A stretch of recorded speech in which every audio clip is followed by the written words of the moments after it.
Maka mulai saat itu mereka bersepakat membunuh Yesus. Jadi penyaliban itu bukan menyelamatkan. Penyaliban itu menghancurkan misi penyelamatan yang Yesus lakukan. Tapi Kristen muncul membolak-balikkan, seakan-akan salib itulah penyelamatan. No. Penyelamatan itu ketika orang percaya kepada Yesus, bahwa Yesus adalah utusan Tuhan, bukan karena salib. Karena di situ diterangkan, begitu besar kasih karunia Tuhan akan dunia ini sehingga Ia menugerahkan anaknya.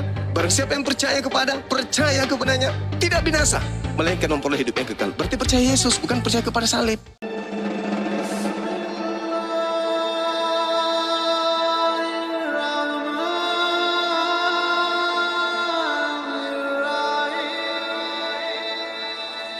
Kalau orang itu percaya Yesus, maka orang itu tidak binasa, melainkan memperoleh hidup yang kekal. Nah, Yesus memberikan kisi-kisi itu.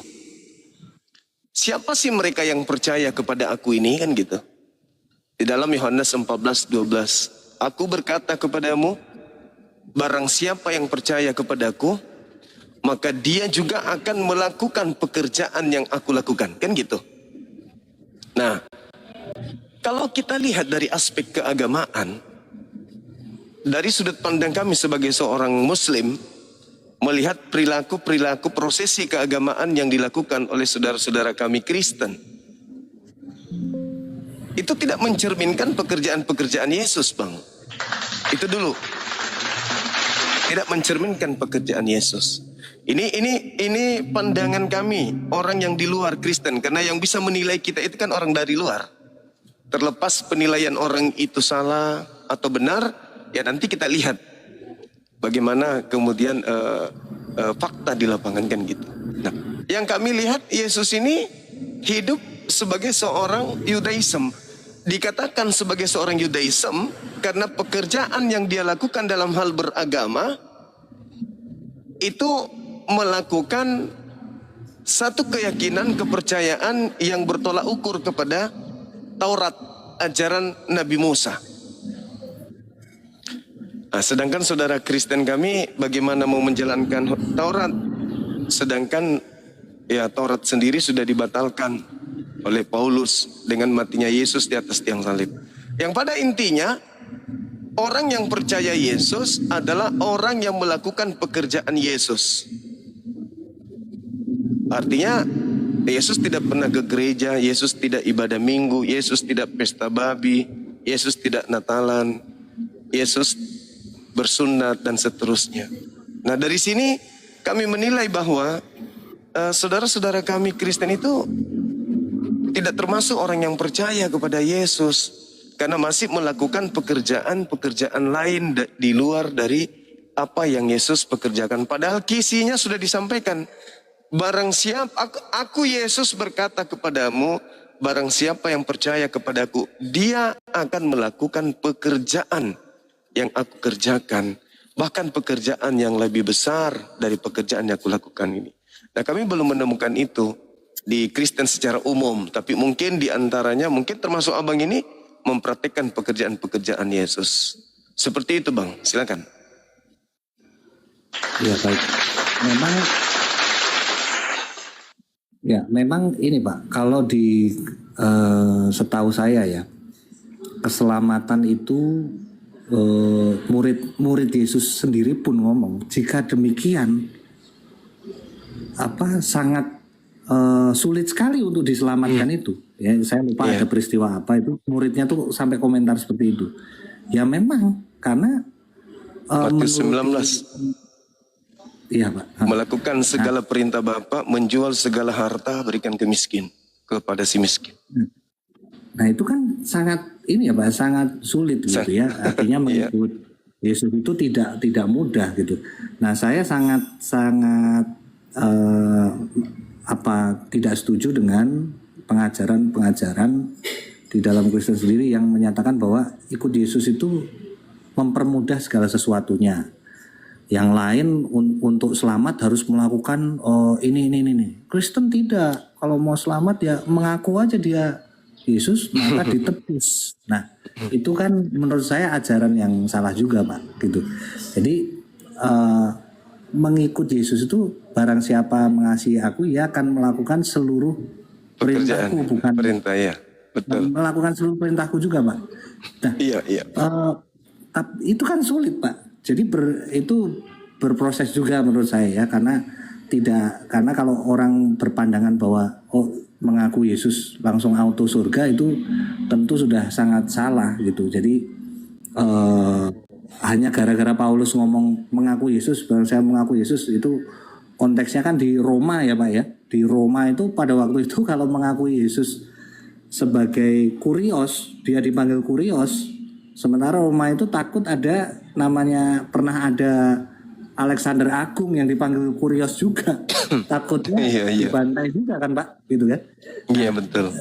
Karena sesudah orang di masa itu kalau mengaku Yesus sebagai kurios, ya langsung mati Pak. Terus yang dilakukan betul sekali, yang dilakukan Yesus tuh ada gini Pak. Dia berjalan, mengajar, mengusir setan, berbuat baik, menyembuhkan. Nah itu juga yang kadang-kadang kurang di-highlight oleh teman-teman Kristen sendiri ya. Jadi berjalan, menyembuhkan, mengajar, menolong orang, berbuat baik, gitu Pak. Nah, ya inilah yang sebenarnya perlu dicontoh gitu ya. Kalau kita mengajar, menyembuhkan juga mungkin tidak secara literal. Kalau bagi kita pengikutnya, menyembuhkan maksudnya menyembuhkan dari sakit, salah berpikir kita, salah pola berpikir kita, sehingga menimbulkan cara hidup yang sesat mungkin ya Pak ya. Nah itu mungkin juga perlu kita telaah kembali gitu. Itu yang dilakukan Yesus. Bukan Yesus itu kemudian kita dudukkan pada satu tahta, kemudian kita hanya menyembah dia, perintahnya menjadi tidak penting lah itu kan Pak. Gitu kan. Yeah. Karena saking sulitnya perintahnya itu, jadi mendingan saya sembah aja deh. Gitu Pak. Mendingan saya sembah aja. Dan saking sulit perintahnya Pak. Gitu. Iya. Gitu. Nah, kalau mungkin disempurnakan perintahnya oleh Nabi Muhammad, dan makin ini lagi kan perjuangannya makin berat ya Pak ya. Maksudnya, makin berat. Kan sama-sama berjuang begitu Pak. Nah itu saya lihat live-nya Pak Zuma beberapa hari yang lalu, tentang jaminan keselamatan begitu ya. Nah saya pengen masuk waktu itu, cuman kurang ini ya Pak ya. Nah mengenai jaminan keselamatan pun juga di Kristen, jaminan keselamatan tuh jika percaya Yesus atau melakukan apa yang dia perintahkan Pak gitu. Nah itu baru ada jaminan, karena sebagaimana Yesus itu dia hidup soleh Pak, hidup soleh, doanya didengar Bapa Pak, doanya didengar Bapa sehingga karena dia soleh betul, sehingga diselamatkan dari maut Pak. Loh Yesus saja diselamatkan Pak. Nah jadi maksud saya adalah kalau kita berkata Yesus juru selamat, itu artinya bukan orang kalau mau selamat itu ke dia terus dia sebagai yang menyelamatkan, bukan. Arti juru selamat adalah sebagaimana Yesus Kristus telah diselamatkan oleh Bapa dari maut, kita tiru cara berpikir dia, kita tiru cara hidupnya. Nah kalau kita berhasil seperti dia setelah kita dihakimi, karena standarnya kalau di Kristen Yesus, kalau di Islam mungkin standarnya Nabi Muhammad ya. Nah kalau di Kristen standarnya Yesus Pak. Nah kalau berhasil sama seperti sebagaimana Yesus telah hidup, cara hidupnya di dunia, nah maka kita juga diselamatkan gitu Pak. Maka sebenarnya tidak ada orang tuh enak ya dosa terus tetap ditebus, nggak ada itu Pak, gitu loh. Iya betul. Kalau kita mau diselamatkan, jaminan keselamatan kita dijamin kalau kita hidup sebagaimana Kristus telah hidup. Karena dia soleh. Kalau dia soleh, artinya kan dia dipenuhi oleh Roh Kudus Pak. Kalau saya sebut dipenuhi oleh Roh Kudus tuh, Roh Kudus tuh pribadi atau bukan? Kalau saya sebutnya spirit itu maksudnya gairah untuk hidup kudus, gairah untuk hidup benar, gairah untuk melakukan firman Tuhan. Nah, kalau kita dipenuhi oleh gairah yang sama sebagaimana Yesus Kristus dipenuhi oleh spirit yang kudus, maka ya kita nanti diselamatkan Bapa, orang kita kudus kok. Kecuali kita spiritnya berbeda, Pak. Nah, gitu kan. Tidak akan diselamatkan. Begitu, Pak. Masya Allah. Baik. Tapi bagus sekali nih, Pak. Ini Bapak. Iya. Jadi kalau Yesus sudah menegaskan, kan pola keselamatan itu ya bersyukurlah manusia ini. Kenapa? Karena memiliki juru selamat, kan gitu. Juru selamat ini bukannya merahasiakan cara kita selamat. Juru selamat itu menguraikan.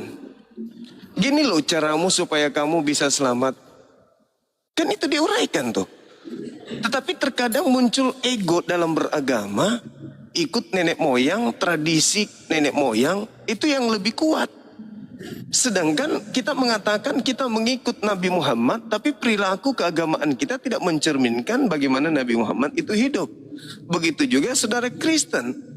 Mengaku Yesus juru selamatnya, tidak ada jalan selain Yesus, tapi praktik hidupnya tidak melakukan itu. Contoh misalnya di dalam 1 Yohanes 2:6, barang siapa yang mengaku Yesus Kristus ada di dalam dirinya, wajib dikatakan di situ, wajib hidup sebagaimana Yesus hidup. Yesus itu dicontohkan. Sebenarnya saudara Kristen itu apa bilangnya ya? Begitu Yesus turun ke bumi, itu sudah ada patron, sudah ada filter yang harusnya dicontoh. Tidak bingung lagi harusnya. Tidak bingung lagi karena sudah Yesus gini loh cara berhubungan dengan sesama manusia. Gini loh cara berhubungan dengan Tuhan itu kayak mana. Begini loh seharusnya memperlakukan aku. Kalian harus nerima aku sebagai apa. Gini loh ceritanya. Yesus sudah uraikan itu semua.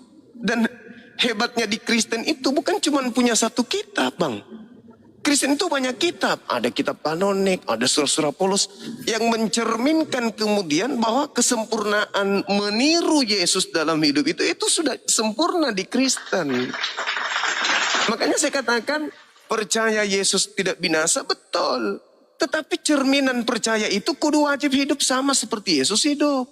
Bagaimana Yesus melakukan kehendak Bapa Elohim, orang-orang yang mengatakan percaya wajib hidup sebagaimana apa yang dikehendaki oleh Bapa Elohim. Malah jangan bertentangan. Karena kalau bertentangan hanya mengatasnamakan Yesus, iblis bisa masuk nyamar menjadi Yesus. Sehingga Yesus yang asli begitu datang, maaf kau memanggil namaku. Tapi yang membantumu bermujizat bukan aku. Kenapa? Karena kamu melakukan perilaku yang tidak aku contohkan, kan gitu. Kita lihat di dalam Yohanes 14 yang tadi, di data 21. Apa katanya? Barang siapa yang percaya kepadaku. Percaya nih, percaya. Maka dia akan melakukan pekerjaan. Malah dikatakan barang siapa yang memegang perintahku dan melakukannya, dialah yang mengasihi aku. Indah kali dalil itu sebenarnya. Indah kali. Barang siapa yang memegang perintahku dan mempraktekkan dalam hidupnya, dialah yang mengasihi aku. Nah, lalu Yesus melanjutkan, barang siapa yang mengasihi aku, ia akan dikasihi oleh Bapakku, dan aku pun akan mengasihi dia dan akan menyatakan diriku kepada orang tersebut. Keren apalagi, kurang keren apalagi Yesus itu. Coba. Barang siapa yang memegang perintahku lalu mempraktekkan perintahku, aku mengasihi dia. Dan barang siapa aku kasihi, maka Bapakku juga akan mengasihi dia. Dan aku akan berkenan kepadanya. Wah, keren kali. Tapi pada praktiknya dalam kehidupan, maaf nih, kekristenan, ya kok justru bertentangan gitu loh. Tanda petik bertentangan di sini ada sih yang sebagian kecil orang mempraktekkan apa yang Yesus sampaikan, seperti yang tadi malam saudara siapa namanya Randy, dia seorang Katolik, tetapi benar-benar dia menjalankan apa yang menjadi contoh dari Yesus itu, dia praktekkan. Jadi apa ya bilangnya? Sama seperti di Al-Quran, Qul in kuntum tuhibbunallaha fattabi'uni yuhibbukumullah wa yaghfir lakum dzunubakum wallahu ghafurur rahim. Wahai Nabiku Muhammad, katakanlah kepada manusia, jika mereka menginginkan aku cintai, aku sayangi, aku ampuni segala dosa-dosanya, perintahkan kepada mereka untuk mengikuti engkau. Maka aku, penciptanya, akan menyayangi orang yang mengikutimu dan akan mencintai orang-orang yang mengikutimu dan mengampuni dosa-dosa orang yang mengikutimu. Sederhana. Jadi umat Islam kalau mau selamat, ikuti apa yang menjadi contoh yang diajarkan, yang diperintahkan, yang diamanatkan oleh Nabi Muhammad. Sederhana kan? Sederhana. Nah begitu juga lah yang ada di Bible. Jika percaya kepada Yesus tidak akan binasa gitu. Ya, silakan, silakan. Silakan Bang, silakan. Iya, iya, betul sekali Pak. Karena pada penerapannya memang pribadi lepas pribadi itu ya Pak. Kalau kita melihat untuk menerapkan kalau saya sebut syariat yang diajarkan oleh Yesus itu juga sangat sulit ya Pak ya, karena ujiannya benar-benar ini ya, ujiannya benar-benar ujian mental gitu ya, benar-benar kita mau menuruti atau menggagahi Torah itu gitu. Jadi kan kalau setelah kita biasanya kalau kita tahu kebenaran kan ya seperti ahli Taurat ya Pak ya. Maksudnya kita berusaha menduduki kursi Musa, terus berusaha mencari pasal karetnya seperti itu kan Pak. Pasal karetnya ini bisa deh diakalin atau diubah-ubah sedikit. Itu mungkin seperti itu Pak. Kalau kita memang nggak mau mentaati Torah atau hukum gitu ya, ya kita berusaha mencari pasal karetnya sih Pak, gitu. Iya. Ya, tidak binasa ya,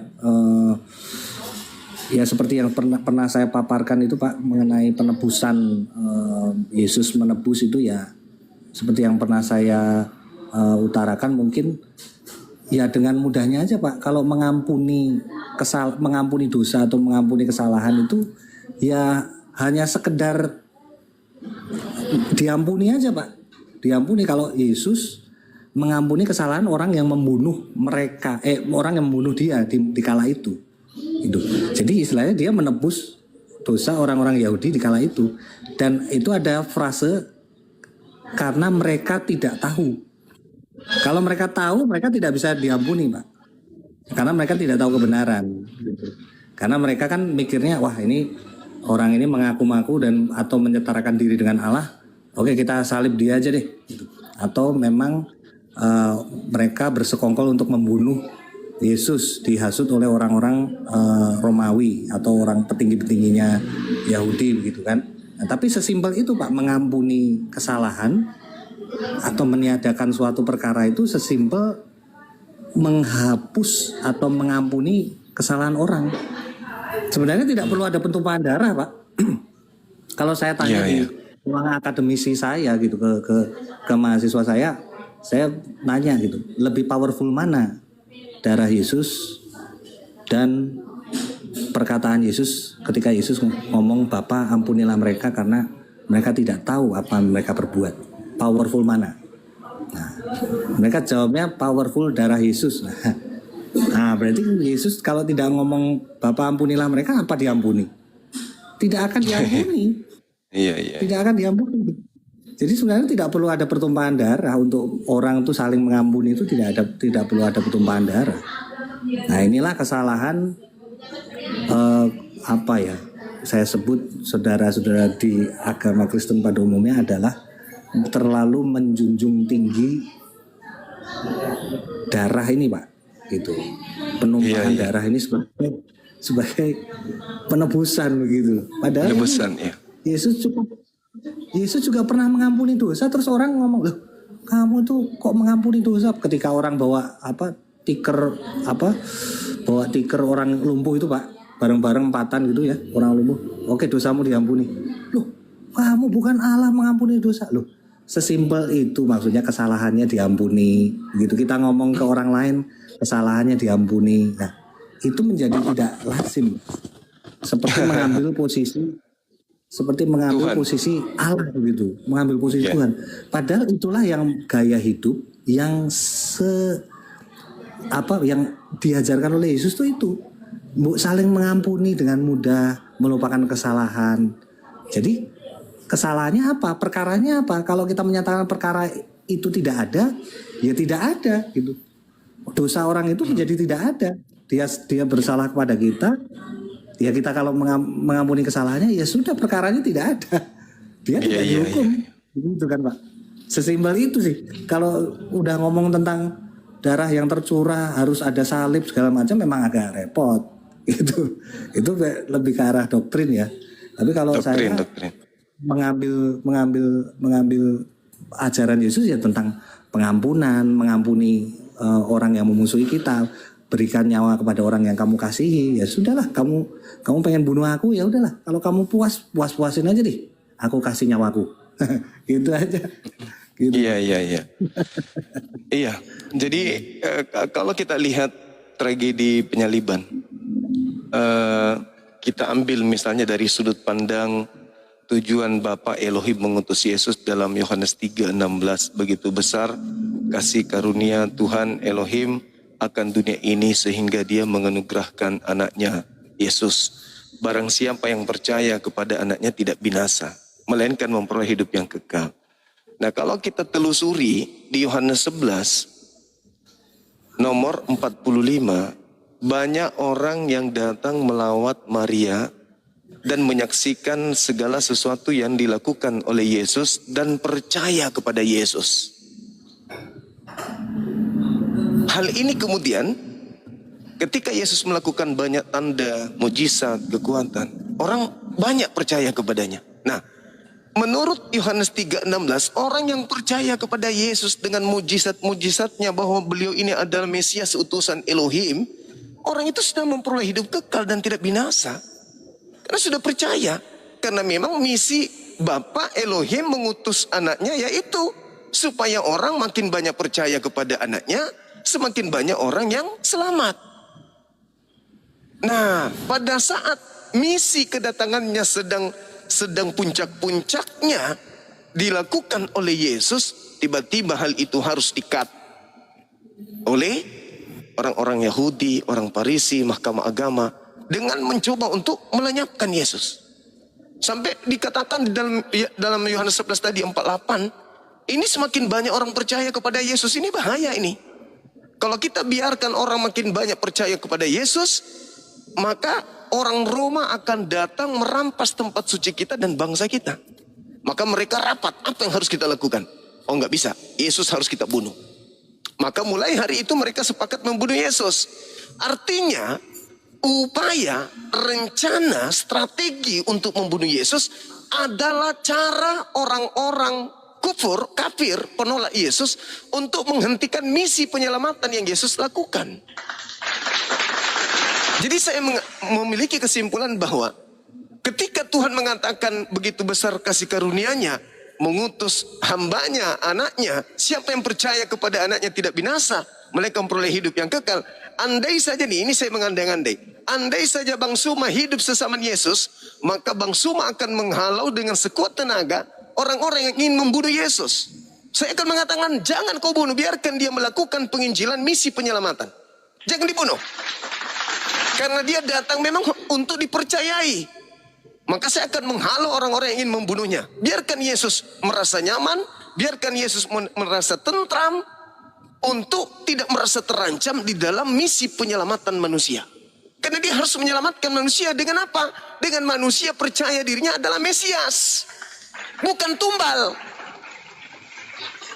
Akhirnya yang terjadi adalah ketika kekuatan Bang Suma dikalahkan, apa yang terjadi kemudian? Yesus kembalikan kepada Tuhannya yang mengutusnya. Bapak, sekiranya mungkin cawan ini berlalu, biarlah berlalu. Tapi bukan atas kehendakku, melainkan atas kehendakmu. Malaikat turun memberikan kekuatan. Maka tanpa Bang Suma pun misi Yesus bisa berjalan dengan aman. Tapi kalau begitu terancam, benar-benar terancam, Bapa Elohim tidak akan tinggal diam. Dalam Islam, Yesus diangkat oleh Elohim. Karena ancaman-ancaman makar yang dilakukan oleh kaumnya, Tuhan mengambil kesimpulan, Yesus harus diangkat. Karena Yesus menyerahkan, kepada tanganmu aku serahkan, terserah. Kamu mau angkat aku sekarang, kau matikan aku di tangan mereka, terserah. Rencanamu yang harus berjalan. Maka umat Islam mengatakan beliau diangkat, diselamatkan. Nah, yang keliru, maaf, ini pandangan seorang Muslim. Yang keliru di sini seperti yang abang tadi katakan, bahwa mereka terlalu mengagung-agungkan darah. Yesus. Padahal latar belakang adanya pertumpahan darah di atas salib itu adalah bentuk nyata upaya orang-orang ingin menghentikan misi penyelamatan Yesus. Yesus ingin menyelamatkan dengan orang percaya kepada dia, bukan dengan dia mati di atas tiang salib. Tetapi orang-orang nggak mau. Kenapa? Syarat dengan kepentingan politik. Ini kalau dibiarkan orang makin banyak percaya kepada Yesus, pertama, keuntungannya orang yang percaya memperoleh hidup yang kekal. Kedua, kita rugi. Bangsa kita akan dirampas. Maka satu-satunya jalan bunuh. Makanya iblis ikut terlibat. Karena iblis tidak mau orang masuk surga. Maka iblis terlibat. Hentikan misi penyelamatan Yesus. Hentikan, bunuh dia. Bunuh dia. Berapa kali iblis datang ingin menghentikan Yesus? Bunuh, jatuhkan dirimu. Ingin dibunuh, tapi gagal. Jadi saya simpulkan, salib itu justru adalah upaya menghentikan misi penyelamatan kepada manusia. Saudaraku Kristen memiliki sudut pandang berbeda. Dia membolak-balikkan keadaan. Seakan-akan penyaliban itulah cara Tuhan menyelamatkan manusia. Salah. Kedatangan Yesus untuk dipercaya sebagai Mesias itulah sebenarnya cara Tuhan menyelamatkan manusia. Bukan dengan cara disalib. Saya kira begitu, Bang. Silakan. Betul, Pak. Itu ada mengenai Yesus bikin mujizat di daerah-daerah itu, Pak. Ada juga Yesus bikin mujizat, Yesus kemana pergi ke suatu daerah gitu ya. Dia di situ tidak membuat banyak mujizat. Terus di ayatnya itu dikatakan karena mereka tidak percaya. Yeah. Nah, tujuan Yesus itu bikin mujizat atau Allah memberikan karunia untuk bermujizat itu supaya mendukung ajarannya kan, Pak. Iya, jadi betul, ketika Yesus ngomong disertai dengan apa tanda-tanda mujizat itu artinya tujuannya adalah supaya orang percaya ini berasal dari Allah gitu. Nah, kalau di suatu daerah Yesus kemudian tidak membuat mujizat karena mereka tidak percaya, banyak orang yang menafsirkan bahwa tidak percaya Yesus tidak bermujizat karena mereka tidak percaya bahwa Yesus itu adalah Tuhan, Yesus itu adalah Allah gitu. Bukan itu maksudnya. Maksudnya adalah Yesus itu sudah mengajar, tapi mereka bisa mengolok ajarannya, bisa menolak ajarannya, bisa. Jadi kan percuma, Pak. Kalau udah ngajar banyak, tapi bikin mujizat, tetap mereka nggak percaya. Ajaran norak gitu. Nah, ajaran apa itu? Gitu kan? Yesus mengajarkan supaya bisa menggenapi Torah, tapi sulit, nggak usah. Nah, gitu kan bisa, Pak. Nah, mengenai mengenai percaya itu, Pak. Nah, kemudian tadi menarik mengenai salib itu ya, Pak, pembunuhan itu ya, Pak ya. Kalau menurut saya ini dari pandangan Kristen, bukan pandangan Kristen, ini pandangan saya pribadi. Nah, betul sekali bahwa salib itu memang sebenarnya tidak ada, Yesus ngomong tetelestai, sudah selesai. Tetelestai. Sudah selesai itu ketika disalib itu sudah selesai. Bukan itu maksudnya. Ketika ngomong tetelestai sudah selesai itu Paulus pernah menerangkan dia itu sudah selesai melakukan seluruh tuntutan Torah. Artinya dia tidak disengat oleh maut itu karena dia hidup, karena dia tidak melanggar Torah sampai akhir. Makanya Yesus berani berkata sudah selesai. Sudah selesainya adalah dia memenuhi seluruh tuntutan Torah gitu, Pak. Jadi bukan sudah selesai itu maksudnya saya melakukan misi Bapa, puncaknya adalah disalib. Nah, kalau begitu kan repot. Nanti saya ngomong lah, Bapak berarti haus darah. Jadi Bapak pengennya Bapak yang pengen membunuh orang. Lah padahal ada, Pak. Yesus itu pernah membuat perumpamaan perjamuan kawin anak seorang raja kalau nggak salah ya. Nah, dia mengirim utusannya dibunuh, Pak. Mengirim siapa dibunuh? Mengirim anaknya sendiri dibunuh, Pak. Jadi ya menurut saya maksudnya dari dulu tuh Tuhan itu mengirim nabi-nabinya pun ada yang dibunuh, ada yang diangkat, ada yang banyak yang dibunuh, ya kan? Dinyatakan banyak yang dibunuh juga. Nah, termasuk kalau saya percayanya sih Yesus tetap dibunuh kemudian dibangkitkan ya Pak ya. Nah, berbeda Iya. dengan orang Muslim, nah itu tidak mengapa. Tapi maksud saya adalah itu sebenarnya hal yang wajar gitu. Dari dulu Tuhan mengutus nabinya pun ya dibunuh Pak. Dibunuh, terus ada yang nabi yang diangkat, ada yang nabi yang diangkat ke surga, ada, memang ada gitu ya. Nah tapi ya menurut saya menjadi hal yang wajar kalau kemudian orang yang menjadi tidak wajar kalau kemudian orang-orang yang membunuh nabi sejak dahulu itu dibenarkan untuk misi pemulihan bangsa itu, kan menjadi aneh gitu. Wah, nabi Iya, iya. dulu mati syahid istilahnya. Nabi siapa yang mati syahid dibunuh oleh bangsa Yahudi pada kala itu. Artinya dia menjadi mati syahid dan orang di kala itu langsung wah menjadi inilah misi Tuhan, yaitu membunuh nabi. Lah kan bukan. Nah, kalau kita Iya, iya. setuju bahwa salib itu adalah puncak karya keselamatan, bahayanya adalah kita harus setuju bahwa itu Kristen itu mendukung penumpahan darah, Pak. Begitu. Iya, iya, iya, iya, betul, betul, betul. Assalamualaikum Pak Waalaikumsalam. Yuma, juga Iya, Pak Ibu. Aderston. Sekedar saya dari kemarin mohon izin ya, saya ngedenger ini dari kemarin sampai jam 3 pagi. Iya, Ibu. Kok saya berpikirnya cuma begini ya Bang Juma ya. Ini nih mereka ini, sorry saya nyebutnya mereka ya.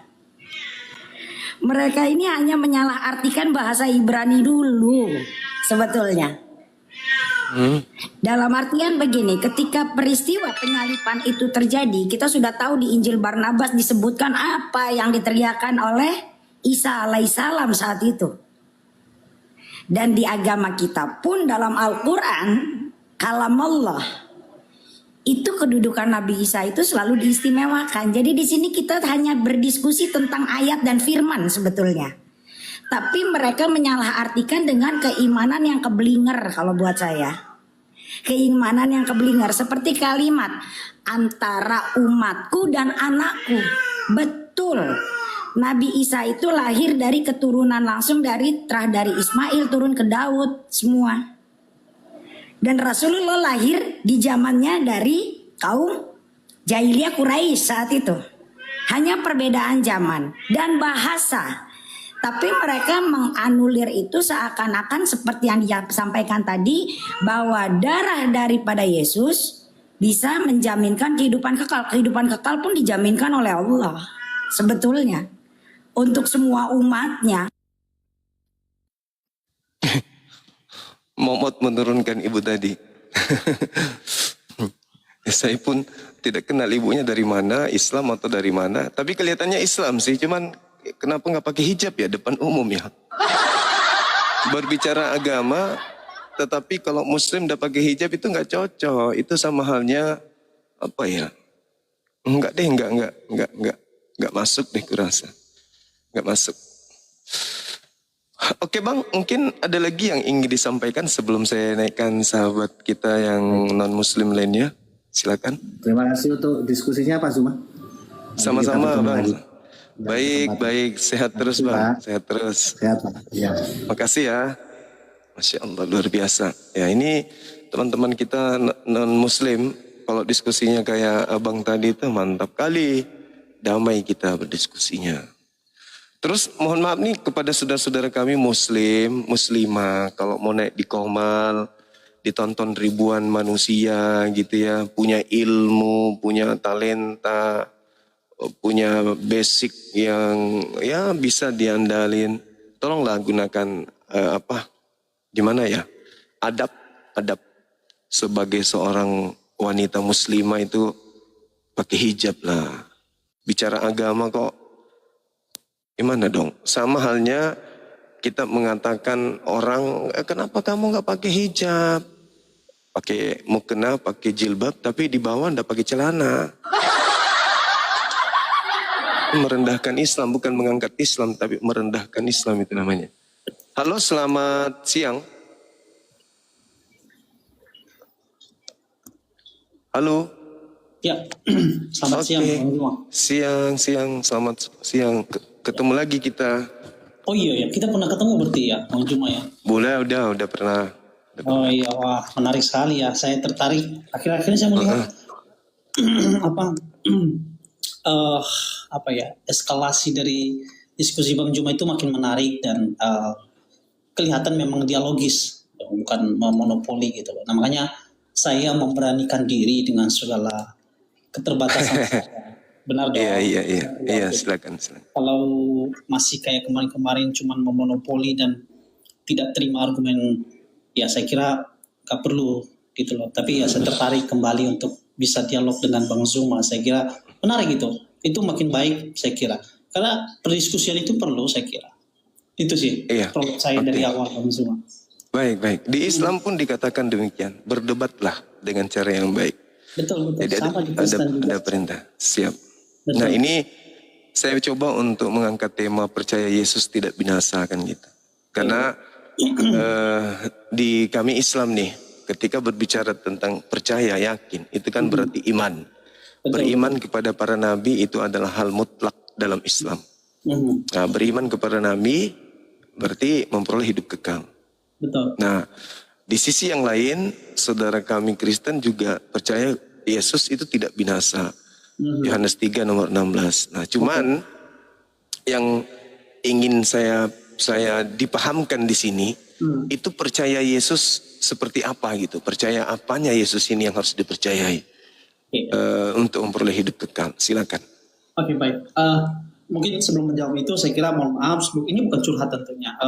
Saya berharap nanti argumen saya ini adalah argumen saya, tidak ya nanti bisa Bang Zuma potong ketika Bang Zuma merasa, oh berhenti saya harus tanggapin gitu ya, nggak apa-apa gitu ya. Dan saya tidak permasalahkan apakah saudara Bang Zuma dalam hal ini percaya atau tidak, terima atau tidak, itu nggak masalah. Itu belakangan saya kira. Oke, saya mulai menanggapi yang tadi Bang Zuma ya, gitu ya. Boleh, silakan. Baik, terima kasih. Oke, betul bahwa di dalam iman Kristen, di dalam kekristenan percaya bahwa Yesus adalah juru selamat dan barang siapa yang percaya kepada beliau, pada Yesus gitu ya, tidak binasa mereka beroleh hidup yang kekal. Dan tadi Bang Zuma sudah mention ayat itu dalam Yohanes 3 ayat 16, itu jelas. Nah sekarang Bang Zuma masuk lagi lebih dalam tuh. Yesus seperti apa, yang sebagai apa, kira-kira itu kan. Nah, oke, untuk menjawab itu tentu pertama-tama saya berangkat bahwa kepercayaan kami kepada Yesus itu diikuti oleh kepercayaan kami kepada kitab suci, Alkitab tentunya. Nah, kalau bicara soal Alkitab, tentu saya kira juga Bang Zuma lebih tahu dari saya, tahu lah gitu ya, bahwa Alkitab itu terdiri dari dua, yaitu Perjanjian Lama dan Perjanjian Baru. Nah, ini kedua hal itu menjadi informasi, sekaligus itu adalah firman Allah, yang kenapa kemudian kami percaya bahwa Yesus itu adalah juru selamat. Barang siapa percaya kepada beliau, tidak binasa melakukan hidup kekal. Nah, saya jawab, Yesus sebagai apa? Nah, kami percaya bahwa di dalam pemahaman Alkitab mencatat misalnya ya, di dalam Injil Yohanes pasal pertama ayat 1 bahwa pada mulanya adalah firman dan firman itu bersama-sama dengan Allah. Dan nanti di dalam ayat 14 bahwa firman, logos itu yang mention kepada Yesus itu adalah menjadi manusia. Dan kemudian nanti kita melihat di dalam Filipi pasal yang pertama, pasal yang kedua, ayat yang ke-5 sampai ke-10 dijelaskan bahwa yang walaupun dalam rupa Allah tetapi tidak menganggap kesetaraan itu sebagai hak yang harus dipertahankan. Jadi kesimpulannya bahwa kami percaya bahwa Yesus itu adalah sepenuhnya Allah dan juga manusia. Itu yang menyelamatkan. Berdasarkan dalil Alkitab yang saya bacakan tadi, dan tentu ada banyak lagi. Itu dulu tanggapan saya, Bang Zuma. Oke, baik. Jadi sudut pandang kita berbeda dikarenakan sumber yang kita gunakan juga berbeda. Saudara menggunakan Yohanes 1. Kalau saya dalam tataran iman saya sebagai seorang muslim harus berpacu kepada pengakuan Isa alaihissalam kan gitu. Nah, saya menemukan itu di dalam Bible, pengakuan Yesusnya, bahwasanya ketika Tuhan Bapa dalam pandangan Kristen mengutus Yesus sebagai jalan keselamatan, percaya Yesus tidak binasa, melainkan memperoleh hidup yang kekal. Nah, percaya Yesus. Yesus kemudian menganulir ucapan Bapa ini. Aku berkata kepadamu, Yohanes 14 nomor 12. barang siapa yang percaya kepadaku. Nah, ketahuan kan? Barang siapa yang percaya kepadaku, dia akan melakukan pekerjaan-pekerjaan yang aku lakukan. Ini Yesusnya yang mengatakan, Betul. barang siapa yang percaya, maka dia akan melakukan pekerjaan yang aku lakukan. Maaf, ini sudut pandang saya sebagai seorang Muslim. Ya, kenapa? Ketika saya membaca seluruh rangkaian pekerjaan Yesus dari A sampai Z di dalam Bible itu, tidak mampu menghantarkan saya untuk memahami bahwa apa yang dipekerjakan Kristen hari ini itu adalah sama dengan pekerjaan yang Yesus lakukan. Maaf, ini pandangan saya. Misalnya ibadah minggu, menyembah Yesus, makan babi, tidak bersunat, tidak puasa 40 hari 40 malam, kemudian adanya Natalan, percaya kepada Paulus, bla bla bla dan seterusnya. Cerminan yang diperlihatkan secara teori praktek orang-orang Kristen sekte apapun hari ini itu tidak seirama dengan apa yang menjadi pekerjaan Yesus pada saat Yesus turun ke bumi. Sementara barang siapa yang percaya kepadaku, dia akan melakukan pekerjaan-pekerjaan yang aku lakukan. Barang siapa yang mengasihi aku, dia akan memegang perintahku dan melakukan apa yang aku perintahkan. Maka dialah kategori orang-orang yang mengasihi aku. Sekali lagi minta maaf, saya tidak menemukan ini ada pada perilaku kekristenan orang-orang Kristen. Demikian sementara, silakan. Terima kasih. Nah, saya tanggapin lebih jauh lagi. Nah, tadi Bang Zuma juga sudah mention tentang Yohanes, kalau saya nggak keliru itu 17 ya. 17 yang dimana Yesus mengatakan bahwa barang siapa percaya kepadaku, percayalah kepada dia yang mengutus aku. Gitu. Di dalam iman Kristen sekali lagi, dalam kepercayaan kami, nah saya berangkat lagi nih dari Alkitab nih, bahwa Yesus itu betul utusan. Kita tidak menyangkal itu. Tidak menyangkal itu bahwa Yesus adalah utusan, Yesus adalah manusia, dia lapar, dia haus. Betul bahwa Alkitab mengatakan itu. Tapi, nah ini mohon maaf sekali lagi ya, kalau saya bisa pakai diksi ini, inilah yang kemudian saya bilang, kesalahan berpikir dari teman-teman, mohon maaf sekali lagi tanpa mengurangi rasa hormat saya dengan saudara dan termasuk Bang Zuma sebagai yang tertua dan senior dari saya. Kesalahan cara berpikir itu adalah melakukan lompatan logika di dalam memahami Alkitab itu sendiri. Tadi saya sudah bilang bahwa kami percaya bahwa Alkitab itu satu kesatuan tidak bisa dipisah. Jadi kita tidak hanya bisa terima kalau di digital itu ya, itu ayat merah, ayat-ayat yang merah gitu ya, tulisan-tulisan merah itu merujuk kepada langsung vokal langsung dari Yesus sendiri gitu loh. Ada juga kesalahan dari orang Kristen sejenis itu. Jadi mereka pikir bahwa ini loh Yesus ngomong loh. Nah, tapi giliran yang lain mereka tidak peduli dengan itu. Nah, itu saya bilang kesalahan berpikir itu pertama. Yang kedua, kesalahan berpikir lagi tidak memahami secara komprehensif atau holistik tentang kitab itu. Secara khusus kalau kita belajar tentang Injil Yohanes sendiri gitu ya. Kita harus jangan lupa di dalam prolog dia, di dalam dia membuka kitab itu, di dalam dia menulis tadi yang saya mention juga dari awal bahwa pada mulanya Allah menciptakan langit dan bumi. Firman gitu loh, firman bersama-sama dengan Allah dan firman itu adalah Allah itu sendiri. Nanti di dalam 14 itu. Jadi di sini tuh kita harus melihat bagaimana Yohanes memberikan informasi bahwa Yesus yang dia kenal itu adalah Allah itu sendiri yang telah menjadi manusia. Dan kita jangan lupa juga, ternyata Yohanes itu tidak hanya menulis kitab Yohanes, Injil Yohanes. Nanti kita juga melihat tuh di dalam surat-surat dia. Surat biasanya itu surat umum gitu kalau dikategorikan. Jadi ini juga menjelaskan, yang kami sampaikan, yang kami beritahu kepada kalian adalah yang telah kami raba, yang telah kami lihat, yaitu Yesus Kristus. Kira-kira seperti itu. Oke. Iya, baik. Sederhana bagi saya, kalau yang tadi itu kan konsep-konsep sudah masuk ke ranah iman. Tapi bagi saya, sebagai orang yang bukan beriman layaknya seorang Kristiani, saya hanya berpacu kepada apa yang tertulis, penegasan Yesus tentang dirinya, kan gitu. Tadi di situ dikatakan terkait percaya Yesus tidak binasa, melainkan memperoleh hidup yang kekal. Percaya loh, percaya Yesus. Bukan percaya kepada yang lain. Bukan percaya kepada Yohanes, kepada Paulus, tapi kepada Yesusnya. Tolak ukur percaya menurut Yesus. Barang siapa yang percaya kepadaku, pasti memperoleh hidup kekal. Nah, cara untuk memperoleh hidup kekal itu adalah melakukan pekerjaan yang aku lakukan. Sekali lagi, ketika kita melihat kacamata kita masing-masing terhadap perilaku keagamaan Yesus pada saat dia di tengah-tengah kaumnya, beliau adalah seorang praktisi Torah yang taat. Beliau adalah seorang Yudaisme yang taat menjalankan tradisi nenek moyang mereka dengan tolak ukurnya firman Tuhan. Nah itu. Sedangkan hari ini ketika Anda mengatakan saya melakukan loncatan berpikir yang tidak seharusnya, ya silakan aja. Tetapi yang saya melihat secara global, seluruh sekte di Kristen itu tidak mencerminkan pekerjaan Yesus pada saat Yesus memberikan suri toladan terhadap muridnya. Ini yang saya tidak temukan.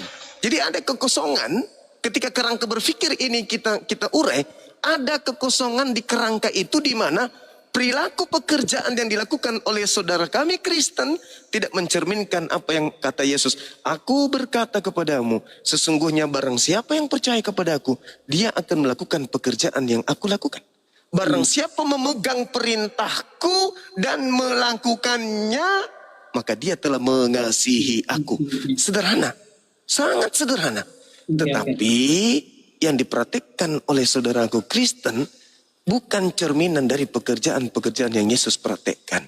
1 Yohanes 2 nomor 6. Barang siapa yang mengaku Yesus ada di dalam dirinya, atau mengaku muridnya, atau mengaku pengikutnya, maka dia wajib hidup sebagaimana Yesus hidup.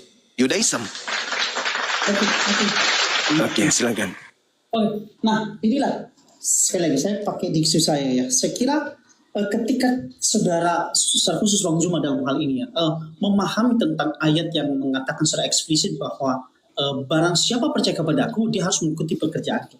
Pekerjaan dengan cara hidup itu berbeda. Oke, perlu saya akui secara hal ini bahwa kalau kita melihat di dalam kehidupan Yesus sebagai dia manusia saat itu, tentu dia ngikutin tradisi Yahudi. Betul, itu benar. Tradisi Yahudi, misalkan salah satu dia disunat, dia ikut setelah 8 hari disunat. Nah, disinilah kemudian kita harus melihat bahwa cara hidup Yesus tentunya, misalnya disunat, berpuasa, kemudian harus pakai, di budaya Timur Tengah saat itu kan tentu mereka pakai baju-baju yang misalkan pakai kasut tali, sendal jepit, bukan sendal jepit yang kayak kita, pakai yang selayaknya kayak jubah. Itu bukan pekerjaan, tapi cara hidup, gaya hidup sesuai konteks zaman itu, tradisi zaman itu. Nah, di dalam kekristenan tidak seperti itu, Bang Zuma dan teman-teman. Tidak seperti itu, ya. Ya, sekali lagi mendefinisikan kalimat Yesus, kata-kata Yesus yang dikatakan barang siapa percaya kepadaku harus ikutin pekerjaanku. Bukan berarti kita harus ikut cara hidup konteks tradisi Yahudi saat itu, gitu loh. Nah, itu yang pertama. Yang kedua, tentu kalau kita harus melihat lebih jauh sekali lagi, komprehensif di dalam hal ini, rule atau core value, core iman dalam Kristen itu secara keseluruhan Alkitab, maka kita harus membaca kitab yang lain, bukan hanya kitab keempat Injil itu tuh, informasi tentang Yesus gitu loh. Ya, bukan berarti nanti misalnya kitab surat-surat Rasul Paulus, surat Ibrani, kemudian Wahyu, dan beberapa hal yang lain, dan perjanjian lama juga, bukan tentang Yesus, enggak. Memang itu tidak secara langsung disampaikan oleh Yesus, tetapi firman Tuhan itu, Alkitab itu sekali lagi, kalau kita membaca dalam 2 Timotius 3 ayat 16, jelas itu diilhamkan. Jadi sekali lagi Bang Zuma dan teman-teman, bahwa perkara cara hidup Yesus saat itu kami tidak ikutin, ya memang tidak ada perintah seperti itu kok. Yang perintah langsung itu adalah apa? Kasihilah musuhmu, berdoalah bagi dia. Dan secara ini yang ketiga saya terangkan kepada saudara dan teman-teman. Yang ketiga, di dalam kekristenan itu list dari cara hidup, misalnya bagaimana cara mandi, bagaimana cara berdoa bahkan gitu ya, bagaimana harus pakai pakaian, tidak diterangkan. Kenapa? Di sana diterangkan bahwa kita itu punya hikmat, kita bisa membedakan mana yang baik, yang buruk dan yang buruk. Tentu memang saya perlu akui ada orang-orang Kristen yang salah paham tentunya. Misalkan kayak ke gereja tapi pakai pakaian yang tidak layak, yang ya you can see gitu loh. Nah, itu yang keliru. Harusnya tidak perlu dicatat buat dia, kamu harus pakainya begini loh ya. Nah, itulah cara pandang di dalam kekristenan Bang Zuma. Sekali lagi di dalam memahami kalimat Yesus yang tadi, Dia bilang barang siapa percaya kepada aku harus melakukan pekerjaanku. Bukan berarti yang kita ikutin adalah cara hidup konteks saat itu. Karena memang hidup Yesus saat itu sangat dekat dengan konteks Yahudi, maka dia harus hidup seperti itu. Saya kira juga, tanpa unsur penghinaan, tanpa disclaimer, tanpa TikTok perhatikannya, tanpa ada unsur penghinaan. Misalkan saudara Muslim, Nabi Muhammad Rasulullah yang kita banggakan gitu ya. Tentu misalnya cara berpakaian beliau itu kan suka pakai kasut tali apa yang dulu konteks zaman itu. Tentu teman-teman juga tidak seperti itu kan, tidak mesti begitu kan. Harus ikutin mohon maaf, quote and quote, tetek bengeknya seperti itu kan.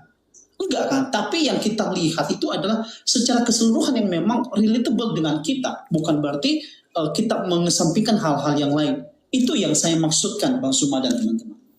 Oke, baik.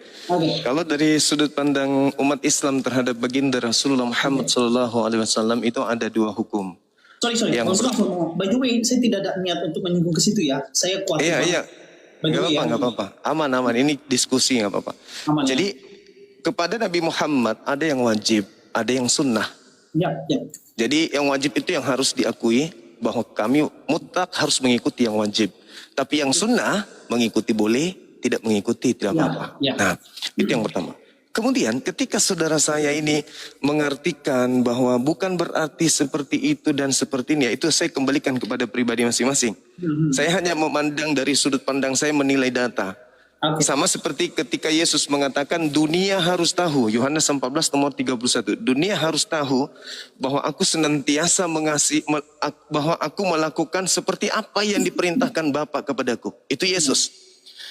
Dunia harus tahu bahwa aku mengasihi Bapa, bahwa aku melakukan pekerjaan seperti apa yang Bapa perintahkan kepadaku. 1. Yohanes 4 nomor 34, makananku adalah melakukan pekerjaan yang diperintahkan Bapa kepadaku. Kemudian yang ketiga, di dalam data Yohanes 8 nomor 29, di situ dia mengatakan begini.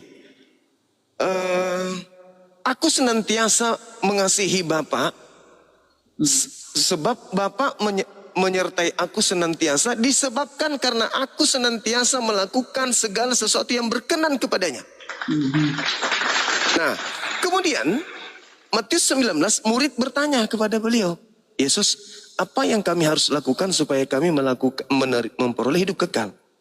Kata Yesusnya, yang pertama adalah kamu harus melakukan segala perintah Bapa. Yang kedua, jual seluruh hartamu, karena yang datang ini adalah orang kaya. Jual seluruh hartamu, berikan kepada si miskin.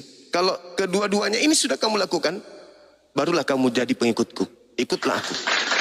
Nah, artinya bahwa Yesus lagi-lagi mempraktekkan pola hidup sesuai dengan perintah Elohim.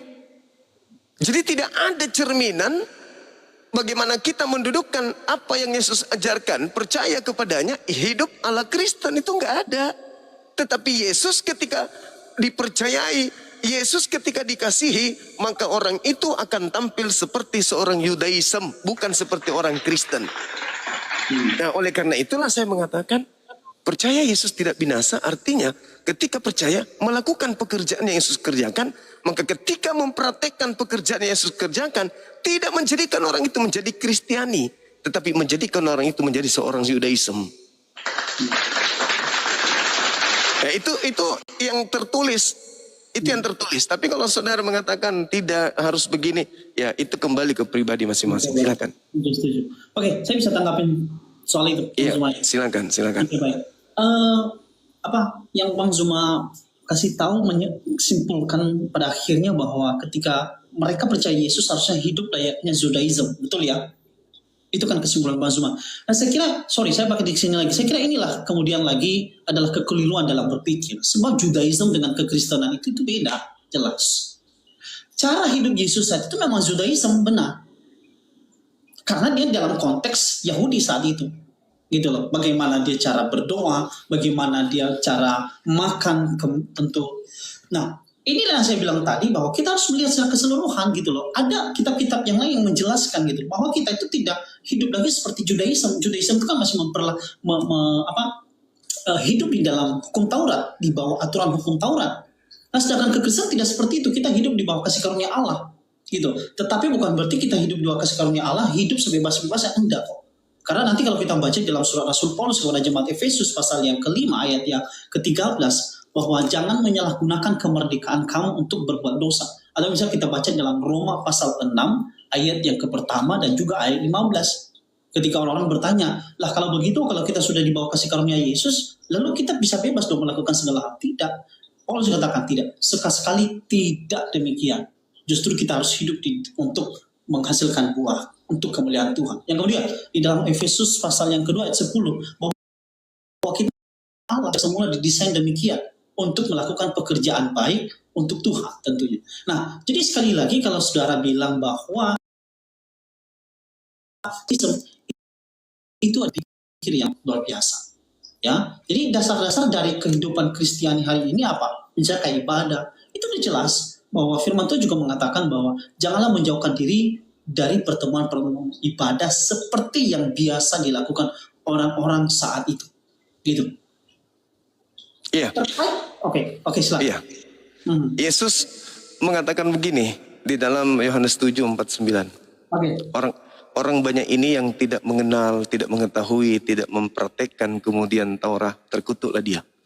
Yohanes Itu kata Yesus. Di Yohanes 7 nomor 49. Dan juga Yesus berkata di murid-muridnya di Matius 23. Apa kata beliau? Ahli Taurat dan orang Farisi telah menduduki kursi Musa. Dengarkanlah setiap apa yang mereka katakan, tapi jangan kau mengikuti mereka. Sebab mereka hanya menteorikan, tidak mempraktekkan.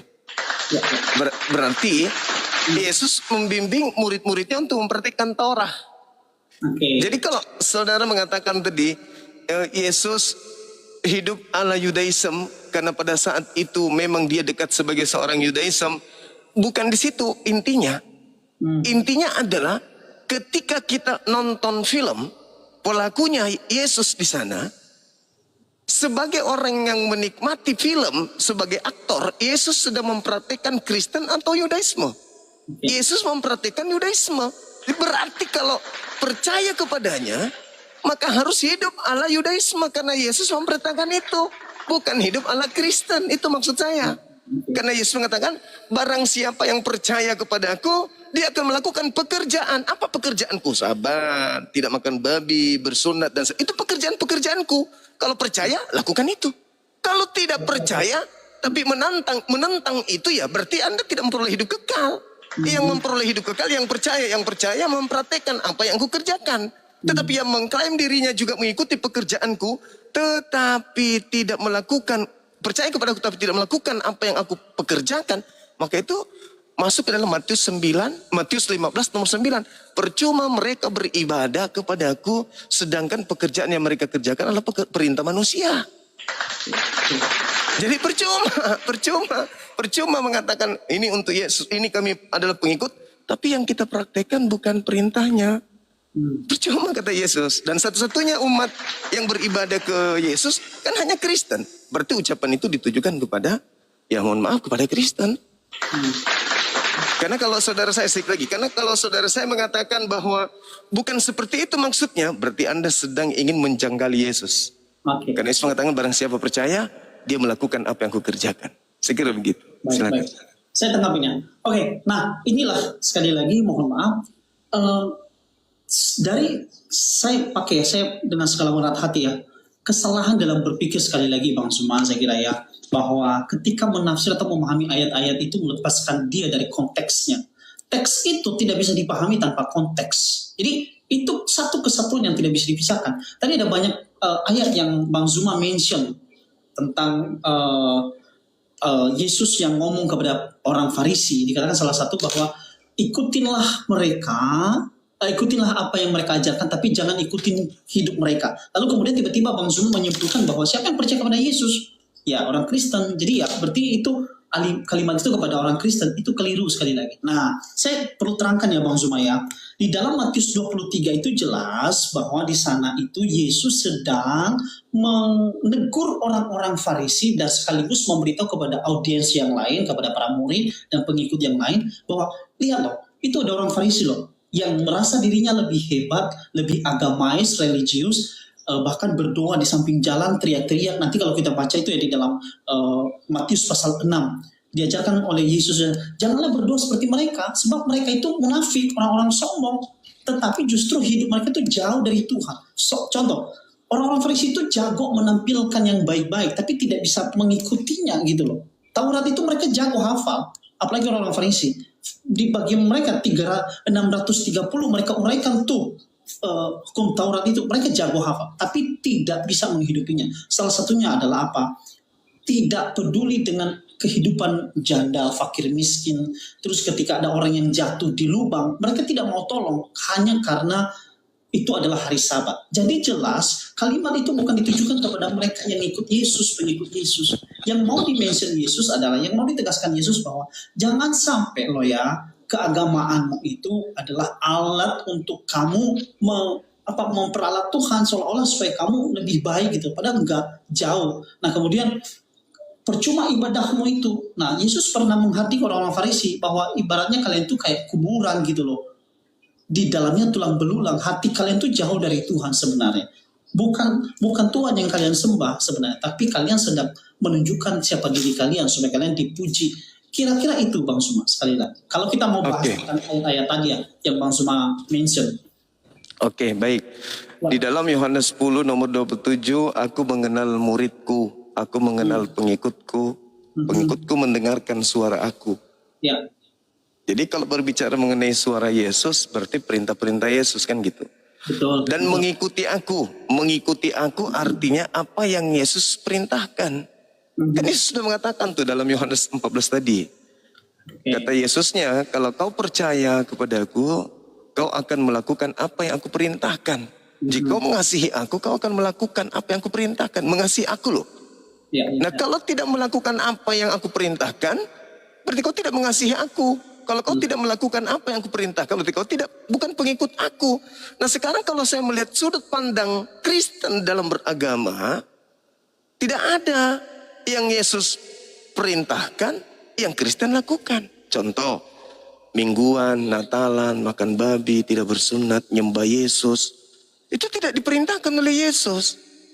Ketika Yesus ditanya, apa yang saya harus lakukan untuk memperoleh hidup yang kekal? Lakukan segala perintah Bapa. Apa perintah Bapa? Di perjanjian lama atau di perjanjian baru? Perjanjian lama dong. Kristen lakukan enggak? Enggak. Jadi bagaimana bisa dikategorikan orang Kristen ini sebagai orang percaya? Sedangkan yang disebut percaya Yesus adalah yang melakukan pekerjaan Yesus. Nah apa yang Kristen praktekkan hari ini sebagai pekerjaan Yesus? Enggak ada. Enggak ada. Yesus ketika tampil melakukan pekerjaan-pekerjaan yang Bapa perintahkan kepadanya, dia tampil selainnya sebagai seorang Yahudi taat. Bukan sebagai Kristiani taat. Gitu. Jadi sekali lagi saya katakan kepada saudara, saya masih berpegang pada prinsip saya. Saya tidak menemukan adanya Kristen yang melakukan pekerjaan Yesus. Karena Yesus mengatakan, ya itu tadi, kalau mengasihi, melakukan pekerjaan yang aku lakukan. Memegang perintahku berarti mengasihi aku. Nah sekarang perintah mana yang saudara kami Kristen lakukan, yang saudara kami Kristen praktekkan dari Yesus. Sampai harus ibadah minggu, menyembah Dia, menghalalkan segala makanan yang diharamkan dan seterusnya. Gitu Bang. Karena secara praktek pekerjaan Yesus, sekali lagi, Dia adalah pelaku Taurat yang taat. Sedangkan Kristen enggak sama sekali. Demikian. Saya tanggapin sekali lagi Bang Zuma. Saya ulang seperti yang tadi. Saya kira ini kayaknya ada miss kita beda memahami hal ini ya. Yang Bang Zuma kayaknya saya kira ya dan teman-teman pahami tentang definisi pekerjaan yang dimaksud Yesus adalah cara hidupnya. Itu yang saya duga besarnya. Jadi ketika Yesus ngomong bahwa pekerjaanku adalah melakukan perintah Bapa di surga, itu adalah ketika dia tidak makan babi, dia sabat, kemudian puasa. Nah itu beda ya Bang Sumaya. Saya kira ya secara teologis itu sudah berbeda jelas, jauh sekali. Itu cara hidup namanya, pola hidup gitu loh. Itu bukan berarti pekerjaan, enggak, itu cara hidup gitu loh. Misalnya kayak Bang Zuma nih, mohon maaf, ini saya for example ya, Bang Zuma kan tampil, sorry sekali lagi disclaimer Bang Zuma, supaya ini dekat dengan kita istilah ini, dekat dengan penonton juga. Bang Zuma kan mereka mengenal Bang Zuma itu adalah orang yang pinter, agamais dan sebagainya macam. Tetapi kan kita tidak tahu cara hidup Bang Zuma di luar sana, betul ya? Ini contoh for example ya, saya yakin, hakul yakin lah gitu ya, Bang Zuma itu benar-benar Muslim yang taat, baik gitu loh. Nah, pekerjaan Bang Zuma dengan cara hidup Bang Zuma itu jelas berbeda. Betul kan? Oke? Itu jelas berbeda. Nah, itulah yang dimaksudkan Yesus ketika Bang Zuma misalnya, mohon maaf sekali lagi, mungkin suka mukul orang, mohon maaf sekali lagi, mungkin berzina, contoh ya, di luar sana main perempuan, contoh sekali lagi. Itulah yang dimaksudkan Yesus. Ini loh, lihat loh, orang itu loh, bagus banget ajarannya, tapi cara hidupnya itu berbeda. Nah, itu yang nggak boleh ditiru. Nah, terkait Yesus di sini yang dikatakan bahwa aku mengenal murid-muridku, itu kan seruan gembala kepada para kawanan dombanya, kepada para muridnya gitu loh. Sekali lagi di dalam definisi iman Kristen, apa yang menjadi cara hidup Yesus itu bukan patokan cara hidup kami orang Kristen di seluruh dunia. Bukan itu. Yang dimaksudkan perintah itu adalah ketika Yesus datang hadir di dunia, itu membawa misi Allah. Memberitahu kepada manusia bahwa, hai manusia, kamu tidak bisa menyelamatkan dirimu sendiri dengan cara hidupmu. Nah, juga Bang Zuma, fun fact-nya adalah Yesus juga tidak ada perintah secara langsung bahwa tidak boleh makan babi, tidak boleh beribadah hari Minggu. Tidak ada seperti itu. Saya yakin tidak ada. Karena saya mau pelajari. Nah, terkait bagaimana kami kok bisa makan halal haram itu gitu ya. Babi gitu contoh. Ini kita masuk lagi kepada kitab yang lain. Misalnya kitab-kitab Rasul Paulus bahwa semua yang diciptakan oleh Tuhan itu baik adanya. Gitu loh. Jadi tidak ada lagi bagi kami, oh ini haram, itu tidak haram, itu halal. Nggak ada lagi hukum haram dan halalnya. Yang ketiga, selanjutnya Bang Zuma, saya sudah mention di awal juga, saya sudah sebut itu bahwa kita tidak lagi hidup di bawah bayang-bayang hukum Taurat tentunya. Karena hukum Taurat itu sudah digenapi di dalam penyaliban Yesus Kristus. Yesus sudah hadir menggenapi seluruh tuntutan hukum Taurat itu tuh. Kira-kira itu Bang Zuma. Oke. Jadi pekerjaan dan cara hidup. Yesus itu sebagai Mesias, cara hidupnya adalah pekerjaannya adalah cerminan hidupnya. Yesus mempraktekkan Taurat, itulah cara hidup dia. Itulah pekerjaan dia. Pekerjaannya adalah cara hidupnya. Yesus memilih cara hidup dengan bertekun terhadap hukum Tuhan. Hukum Tuhan ya Taurat. Sama seperti Bang Zuma. Cara hidup Bang Zuma adalah memilih bagaimana cara hidup sebagai seorang Muslim. Maka pekerjaan sebagai seorang Muslim saya praktekkan dalam kehidupan saya. Termasuk bertablik seperti ini. Menyeru kepada amar ma'ruf itu adalah cara hidup sebagai seorang Muslim. Cara hidup saya sebagai seorang Muslim itu adalah pekerjaan saya. Di antaranya duduk di sini. Memberikan kemudian edukasi kepada anak bangsa. Itu cara hidup saya dan itu adalah pekerjaan saya. Yesus juga melakukan hal tersebut. Cara hidup Yesus adalah mentaati hukum Torah dan pekerjaannya adalah mempraktekkan perintah Tuhan yang ada di dalam Torah. Jadi itu tidak bisa dipisahkan. Sedangkan saudara saya Kristen, mereka melakukan kepercayaan terhadap Yesus, tapi pekerjaannya bukan pekerjaan Yesus. Apa yang Yesus pekerjakan, praktekkan, tidak dipraktekkan oleh Kristen. Kan teorinya sederhana. Melakukan pekerjaan yang aku kerjakan itu adalah orang yang percaya kepadaku. Pekerjaan apa yang dilakukan oleh Yesus? Apa pekerjaan yang dilakukan oleh Yesus? Pekerjaannya itu meliputi sebagai praktisi Torah. Setiap hari pekerjaannya adalah bla bla bla bla bla bla. Orang yang mengaku percaya kepadanya harus hidup sama seperti beliau. Nggak bisa tidak. 1 Yohanes 2:6, barang siapa yang mengaku Yesus ada di dalam dirinya, dia wajib hidup sebagaimana Yesus hidup. Yesus hidup ala Yudaism. Maka orang yang percaya hidup ala Yudaism, malah jadi Kristen.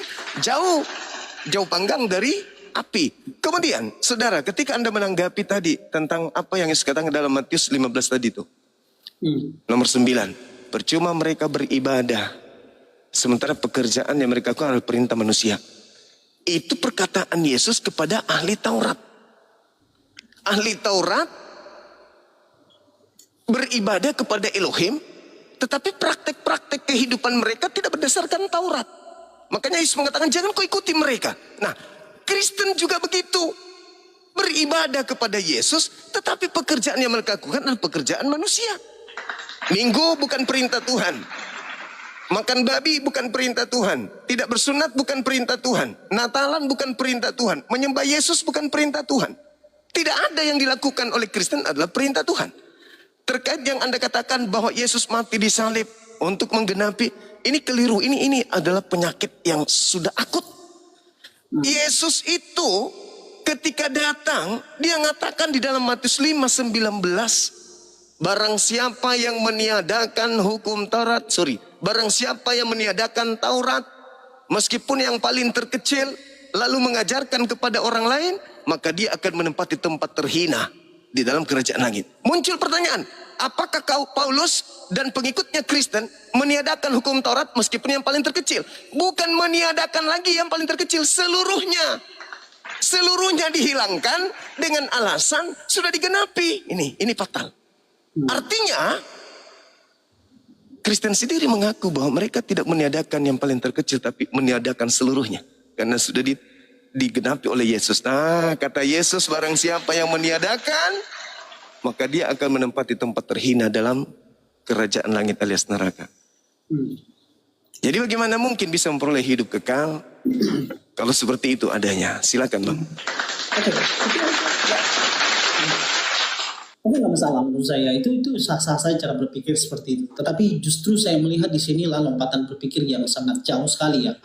Yang dimana yang Matius pasal 5 yang tadi Bang Zuma mention itu ya, Matius pasal 5 tentang Yesus bilang bahwa sebelum langit gitu ya, karena aku berkata kepadamu sesungguhnya selama belum lenyap langit dan bumi ini satu iota gitu ya, satu iota atau satu titik pun tidak akan ditiadakan dari hukum Taurat sebelum semuanya terjadi.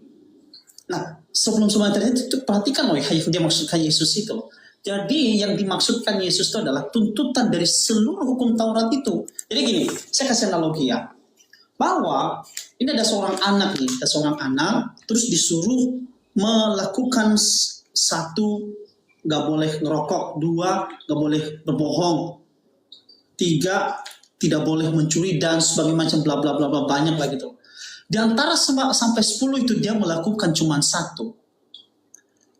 Apakah dia termasuk karena dia sudah melakukan 1 dia bisa melakukan semuanya, dikatakan bahwa dia melakukan semuanya, atau sudah bisa melewati seluruh tuntutan itu? Jelas tidak. Karena yang 1 itu akan mempengaruhi seluruh hasil itu, tetap tidak akan terhitung. Harus semuanya totally gitu loh. Nah itulah yang dibilang Yesus sebelum aku diserahkan gitu loh. Itu poin yang mau disampaikan oleh Yesus Bang Zuma. Dan itulah nanti sebabnya lebih jauh di dalam konteks jauh di dalam tulisan Rasul Paulus tentunya. Saya lihat ya, perkara apakah kemudian teman-teman percaya Paulus itu sebagai rasul atau bukan, atau dia sebagai pendusta, atau dia adalah pendiri Kristen, atau apa, itu tidak masalah. Karena bagi kami sekali lagi, dari perjanjian lama sampai perjanjian baru, wahyu sampai kejadian sampai wahyu adalah satu kesatuan sebagai firman Allah yang diilhamkan oleh Tuhan bagi para penulis, termasuk Paulus di sini. Paulus itu bukan mau meninggikan dirinya, tapi dia mau menunjukkan kepada orang-orang bahwa ini loh yang Yesus lakukan loh. Yesus itu sudah menanggung tuntutan hukum Taurat itu, digenapi di mana? Di tiang salib, di kayu salib. Kira-kira seperti itu. Nah itu sebabnya kemudian kita lahir baru, kita menjadi orang percaya, kita kini bukan lagi seteru Allah, tetapi menjadi sahabat Allah di dalam Yesus Kristus. Karena kematian dialah, kematian beliau itulah yang kemudian mendamaikan kita. Kira-kira begitu Bang Zuma. Iya, okay. Baik. Jadi ada hal yang perlu saya ulas-ulang kembali di sini. Terkait dengan tema saya semalam dan juga kepada teman saya tadi yang dari Kristen juga. Boleh. Yohanes 3:16, begitu besar kasih karunia Tuhan akan dunia ini sehingga dia menganugerahkan anaknya, Yesus. Barang siapa yang percaya tidak binasa, melainkan memperoleh hidup yang kekal. Penyaliban itu terjadi untuk menghalau orang-orang agar jangan percaya Yesus. Bukan supaya menyelamatkan. Coba kita lihat dalam Yohanes 11. Di situ dikatakan, Yohanes 11 nomor 45. Banyak orang yang percaya melawat Maria dan percaya kepada Yesus. Sehingga ada di antaranya melapor ke orang Farisi dan orang-orang imam kepala mahkamah agama. Apa yang harus kita lakukan nih? Kalau kita biarkan Yesus, maka akan semakin banyak orang percaya kepadanya. Oke. Kalau semakin banyak orang percaya, ya baguslah harusnya. Bagus. Karena misi Yesus itu memang supaya dipercaya. Semakin banyak orang percaya kepada Yesus, semakin banyak orang memperoleh hidup yang kekal. Nah, orang Yahudi nggak mau. Maka satu-satunya cara untuk menghentikan agar orang jangan memperoleh hidup kekal, Yesus harus disalib. Yesus dibunuh. Jadi penyaliban terhadap Yesus itu adalah menghentikan misi penyelamatan Yesus. Bukan salib menyelamatkan manusia, bukan. Tapi salib adalah memblokade misi kedatangan Yesus untuk menyelamatkan manusia. Apa itu? Percaya kepada Yesus, dia adalah Mesias yang diutus Tuhan kepada kaumnya Bani Israel. Nah, orang-orang berunding, rapat mereka. Orang Yahudi, orang Farisi, mahkamah agama, imam kepala. Apa yang harus kita lakukan nih? Maka Imam Kayafas mengatakan, kalian tidak tahu apa-apa dan kalian tidak insaf. Bahwa adalah lebih baik satu orang Yesus mati daripada seluruh bangsa kita itu binasa. Maka mulai saat itu, Kayafas bernubuat. Bukan dari dirinya sendiri. Dia mengatakan, Yesus harus mati untuk bangsa Israel dan untuk menyatukan anak-anak Israel, anak-anak Elohim yang berpencar di seluruh penjuru bumi. 5-3-nya, maka mulai saat itu mereka bersepakat membunuh Yesus. Jadi penyaliban itu bukan menyelamatkan. Penyaliban itu menghancurkan misi penyelamatan yang Yesus lakukan. Tapi Kristen muncul membolak-balikkan. Seakan-akan salib itulah penyelamatan. No. Penyelamatan itu ketika orang percaya kepada Yesus, bahwa Yesus adalah utusan Tuhan. Bukan karena salib. Karena di situ diterangkan, begitu besar kasih karunia Tuhan akan dunia ini sehingga ia menugerahkan anaknya. Barang siapa yang percaya kepadanya, tidak binasa, melainkan memperoleh hidup yang kekal. Berarti percaya Yesus, bukan percaya kepada salib. Saya kira begitu, Bung. Silakan kalau masih ada, silakan. Saya tanggapin ya. Gak apa-apa ya, kalau misalkan nanti Bang Zuma merasa enough dengan saya, cukup dengan saya, silakan mau turunnya langsung. Tapi kalau Bang Zuma masih merasa ini asik, boleh diskusi, boleh, saya akan terus mungkin ya. Tapi sekali lagi, soalnya saya mau izin ibadah soalnya, saudaraku. Enggak apa-apa, lanjut aja dulu. Sambil saya nunggu teman-teman dari API untuk naik. Silakan. Oke. Lanjut. Nah, saya lanjutin ya. Ada beberapa hal yang Bang Zuma ya tentang tadi yang Bang Zuma mention lagi sekali lagi di dalam Yohanes 11:45. Betul bahwa saya perlu akui itu isi Alkitab benar ngomong gitu kok, bahwa inilah kemudian orang-orang Farisi, orang-orang Yahudi dan para pengikut dia itu mereka sakit hati kepada Yesus. Nah inilah makanya nanti kita melihat ya di dalam penyaliban Yesus itu yang begitu dramatikal itu memang ada unsur politik tapi juga ada unsur teologisnya di dalam. Politik dari segi orang Yahudi, politik dari segi orang Roma yang berkuasa saat itu, dan dari semua itu secara teologis Tuhan pakai cara itu tentunya. Nah nanti apakah ada ayat-ayatnya? Ada. Nah kita bahas dulu satu-satu tentang tadi yang Bang Zuma mention tentang Yohanes 11:45. Jadi ayat Yohanes 11:45 ini sekali lagi Rasul Yohanes yang menuliskan, yang seorang murid Yesus ya. Yohanes 11 itu ini adalah menjadi satu puncak dari sakit hatinya orang-orang Yahudi, murid-murid mereka. Karena mereka merasa bahwa Yesus ini mengajarkan kesesatan. Kalau kita membaca di dalam Lukas ya, Bang Zuma ya, itu jelas ya. Lukas itu juga sudah mencatat bagaimana sepak terjang Tuhan Yesus saat itu yang membuat para Farisi marah. Misalnya Lukas pasal 23 ayat 2 saya baca. Ia menyesatkan bangsa kita dan melarang orang membayar pajak kepada Kaisar dan mengatakan bahwa ia adalah Kristus yaitu Raja. Nah, bagi mereka ini satu kekeliruan luar biasa sekali. Yang kemudian bagi mereka sekali lagi kalimat-kalimat Yesus yang mengatakan bahwa aku dan Bapa adalah satu, itu penghujatan. Itu penghujatan kepada Allah yang begitu dahsyat. Karena bagi mereka bahwa Allah itu cuma satu, nggak boleh dibolak-balik. Nah itu yang kemudian.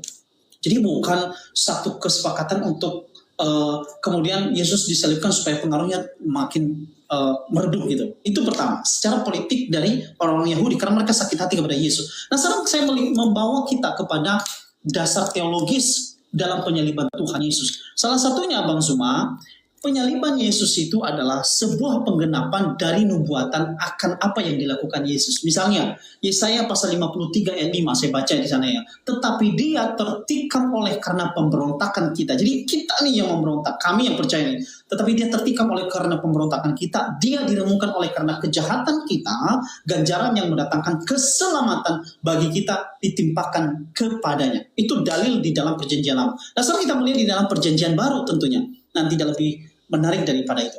Di dalam Markus 10 ayat 45 dikatakan di sana, anak manusia datang bukan untuk dilayani, melainkan untuk melayani dan untuk memberikan nyawanya menjadi tebusan bagi banyak orang. Itu. Kemudian kalau kita melihat di dalam 1 Petrus pasal 2 ayat 24, ia sendiri telah memikul dosa kita di dalam tubuhnya di kayu salib. Jadi jelas bahwa, atau satu lagi deh, Roma 5 ayat 8, akan tetapi Allah menunjukkan kasih-Nya kepada kita oleh karena Kristus telah mati untuk kita ketika kita masih berdosa. Jadi statusnya kita berdosa, Yesus mati menggantikan kita. Nah, ini memang akan panjang lebar lagi. Kenapa bisa demikian? Ada penjelasan secara khusus saya kira. Itu panjang lebar. Jadi sekali lagi Bang Zuma, kalau hanya melihat dari satu sudut pandang atau perspektif tentang tadi mufakat orang Yahudi itu keliru. Bahkan saya bilang, kalau mau memahami Alkitab ini, harus melihat secara komprehensif dari perjanjian lama sampai perjanjian baru. Karena perjanjian lama adalah bayang-bayang dari apa yang ada di perjanjian baru. Nah, perjanjian baru adalah bunga yang mekar dari bunga yang masih baru tumbuh di perjanjian lama. Jadi, itu saling melengkapi, tidak bisa dipisah. Oke? Oke, baik. Saya tanggapi khususnya Yesaya 53. Jadi gini, kenapa orang Yahudi itu disebut sebagai ahli kitab? Dan kenapa kelompok Farisi ini disebut sebagai ahli kitab? Karena mereka adalah kumpulan cendekiawan yang memang paham tentang kitab mereka. Ahli kitab yang ahli master dalam bidangnya. Kita nggak bisa menyepelekan bahwa Imam Kayafas dianggap, ditunjuk dia sebagai imam tertinggi kala itu. Karena beliau memahami tentang kitabnya. Kitab Tanak, Taurat, Ketubim, Nevi'im. Di situ ada ahli kitab, di situ ada orang Farisi, di situ ada imam kepala, di situ adalah mahkamah agama. Tidak bisa disepelekan. Jadi kalau dikatakan nubuatan Yesaya dijadikan sebagai jalan untuk menyalibkan Yesus, itu hoax. Itu mencederai ilmu pengetahuan. Kenapa? Di situ imam kepala sudah duduk sebagai pembawa nubuat. Yohanes 1:51-52 sebagai imam kepala saat itu Imam Kayafas bernubuat. Apa nubuatan Imam Kayafas sebagai ahli Taurat, ahli Yesaya, ahli kitab Yesaya? Dikatakan bahwa Yesus harus mati tahun ini juga. Untuk apa? Untuk bangsa Israel. Bukan untuk bangsa yang lain. Maka kalau saudara Kristen saya yang tampil belakangan mengatakan itu sudah dinubuatkan di kitab Yesaya, lalu kemana perginya? Nubuatan-nubuatan itu kenapa tidak dijadikan sebagai landasan mereka menyalib Yesus? Mereka menyalib Yesus bukan karena nubuat. Mereka menyalib Yesus karena takut bangsanya dirampas oleh orang Roma. Dan ketika itu terjadi, apa yang mereka rundingkan? Mereka merundingkan membunuh Yesus. Lalu Imam Kayafas berbuat nubuat. Dan dikatakan Kayafas berkata demikian bukan dari dirinya sendiri. Berarti ketika Kayafas bernubuat, ada dua sumbernya. Bernubuat dari bisikan iblis, bernubuat dari bisikan Elohim. Kalau nubuatan Kayafas membunuh Yesus untuk menyelamatkan bangsa Israel dari perampasan hak orang Roma, dari iblis datangnya ini nubuatan Kayafas, maka penyaliban itu adalah dari iblis. Akan tetapi kalau nubuatan Kayafas ini berasal dari Elohim, berarti Elohim menginginkan Yesus dibunuh. Dan kalau Elohim yang menginginkan Yesus dibunuh, kenapa harus imam kepala mahkamah agama melakukan tipu muslihat? Kenapa harus mahkamah agama membuat kesaksian palsu? Markus 14 nomor 1 mereka membuat tipu muslihat. Matius 26 nomor 4 mereka membuat kesaksian palsu tipu muslihat. Matius 26 nomor 59. Kemudian Yohanes 3, Yohanes 13 nomor 2. Kemudian diterangkan Yudas kerasukan setan bla bla. Kenapa harus terlibat semua ini? Kenapa Pilatus harus mengatakan dalam Matius 27 nomor 18, orang-orang Yahudi, imam kepala mahkamah agama, orang Farisi menyerahkan Yesus untuk disalib karena dengki, bukan karena nubuat. Kenapa orang Kristen yang jauh hidupnya dari kitabnya orang Yahudi, jauh masanya dari penyaliban, justru mengatakan itu nubuat, ada di Yesaya. Lalu kenapa Kayapas bikin nubuat sendiri? Oh, karena Kayapas tidak mengerti tentang kitab Yesaya. Apa nggak salah itu? Kalau tidak ngerti, oke. Tapi dia bernubuat. Nah, nubuatannya ini berasal dari mana? Dari iblis atau dari Tuhan? Kalau dari Tuhan, kenapa iblis terlibat? Kalau dari Tuhan, kenapa kesaksian palsu? Kenapa tipu muslihat? Kenapa Yesus tidak mengatakan, ya, ayo teman-teman salib aku, ini udah sampai waktunya. Kalian menyalib saya, bla bla bla bla. Imam Kayapas mengatakan, oh ya betul Yesus, mari kita berpesta untuk salam perpisahan. Tapi nggak ada.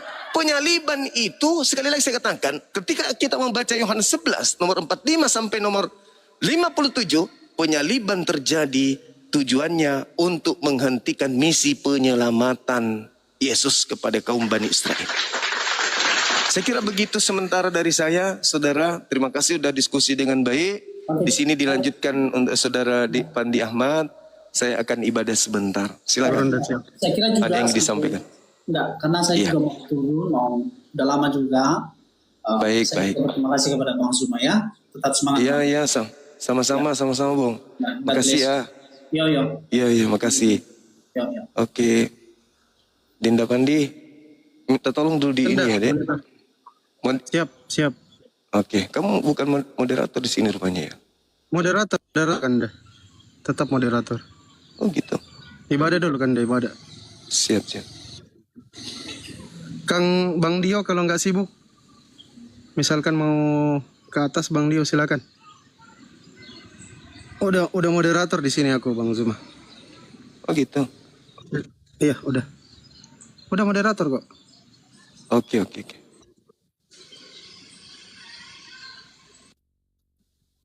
Oke. Iya ibadah maki dulu. Assalamualaikum warahmatullahi wabarakatuh Bang Zuma semuanya. Waalaikumsalam warahmatullahi wabarakatuh. Oke Dinda, lanjut dulu ya. Siap Kanda. Mas sumpah aja ke Allah kesih. Iya. Teman-teman jangan kemana-mana, tetap di sini. Saya ibadah sejenak aja. Silakan yang di YouTube juga tetap ya. Kita akan jumpa lagi. Assalamualaikum warahmatullahi wabarakatuh. Waalaikumsalam warahmatullahi wabarakatuh. Oke, teman-teman, tap-tapnya mungkin bisa dikencangin juga. Minal aizin wal faizin, mohon maaf lahir batin bila ada salah kata maupun tindakan kawan-kawan muslim mohon dimaafkan ya. Kang Bang Ustadz Dio mungkin siapa tahu pengen naik, kebetulan kita sambil menunggu teman-teman Kristen. Silakan Ustadz Dio. Yang teman-teman Kristen kalau mau naik kirim permintaan aja ya teman-teman ya. Oh ini ada Bang Ardiansa nih. Nah cocok ini Pak dosen.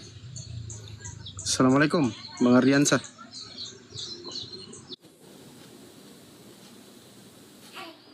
Bang Ardi, Assalamualaikum. Assalamualaikum warahmatullahi wabarakatuh. Waalaikumsalam warahmatullahi wabarakatuh. Salam kenal teman-teman. Salam kenal Pandi Ahmad 02. Salam kenal Ardiansa Arif 2. Iya, salam kenal Bang. Ya. Asal mana Bang Ardi? Saya dari kota Bau-Bau, Medan. Iya, salam kenal teman-teman di bawah.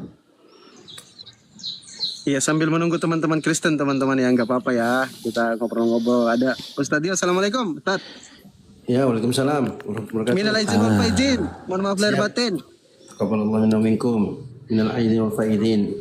Salam kenal Ustadz Dio, salam. Siap, salam kenal. Mohon maaf lahir batin. Kalau Mohon maaf ada lahir batin Ustadz Dio. tolong ditransferin.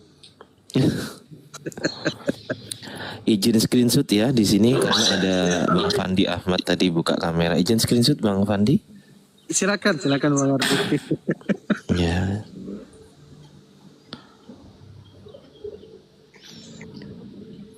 Ada dosen dari Burundi juga nih. Pak dosen, assalamualaikum. Waalaikumsalam warahmatullahi wabarakatuh. Handi Hai Jolobes. orang-orang yang beriman, mari kita mempergunakan akal sehat kita. Bagi orang-orang yang tidak beriman, segera fungsikan juga lah akal sehatmu agar bisa membedakan mana uang 50.000, mana pecahan 100.000. Mana manusia, mana Tuhan. Mana firman Tuhan, mana karya manusia. Demikian kultum saya, semoga tidak bermanfaat buat yang tidak bermanfaat. Terima kasih. Oh, Masya Allah, luar biasa Bang Handi. Ini mau turun Bang Handi? Saya lagi ngomong apa tadi barusan? Katanya Bang Handi mau turun barusan. Enggak, saya beritahu Kang Dio. Kira-kira tadi saya ngomong apa? Tolong diartikan dulu Kang Dio. Barusan Bang Handi mengatakan saya akan turun sekarang juga begitu. Wah, kayaknya ada kuping deh yang seperti Ote nih. Iya. Salam kenal ya Bang Handi. Ini akun saya. Saya namanya Ardiansa. Teman-teman di bawah salam kenal. Nggak, tolong di follow lah ya yang baru kenal. Iya, ya, mak kenal. Udah, kalau boleh tanya, udah lama kenal dunia persilatan nih? Jadi gila semua ini. Halo Jalan Pancasila, Muslim atau Kristen Bang Alvin? Muslim atau Kristen Bang? Muslim bang, saya Muslim. Salam kenal ya Bang. Salam kenal bang. Assalamualaikum warahmatullahi wabarakatuh Bang. Waalaikumsalam warahmatullahi wabarakatuh. Masya Allah, Alhamdulillah. Saya Muslim juga bang. Bang Alvin salam kenal ya. Bang Alvin. Salam kenal balik bang. Ya, Assalamualaikum warahmatullahi wabarakatuh Bang Alvin. Ini baru tegas nih. Loh, Ini kok hilang? kemana aja? Kemana aja selama ini? Mana orangnya tadi? Wah ini moderator ini kurang Enggak, TikTok otomatis Bang Ardi. TikToknya otomatis. Kalau kawan-kawan Muslim yang naik biasa kena tackle. Aku khawatir di tackle ini. Aku izin mute Sambil dulu ya. menunggu, iya siap Bang Ardi. Sambil menunggu Bang Zuma, teman-teman ya. Enggak apa-apa lah. Kita silaturahmi sama Ustadz Dio, Bang Handi, Bang Ardiansa. Udah lama kami nggak jumpa nih, jadi silaturahmi aja dulu ya teman-teman ya. Kita sambil menunggu teman-teman Kristen yang kompeten lagi. Tapi tadi menarik tema yang dibahas oleh Gurunda ya. Kenapa ada tipu muslihat agar supaya Yesus ini mati terbun-bun, mati tersalib? Saya jawab. Anda kan Silakan, bertanya, Bang. saya jawab dong. Silakan. Iya. Silakan Bang Dio dijawab.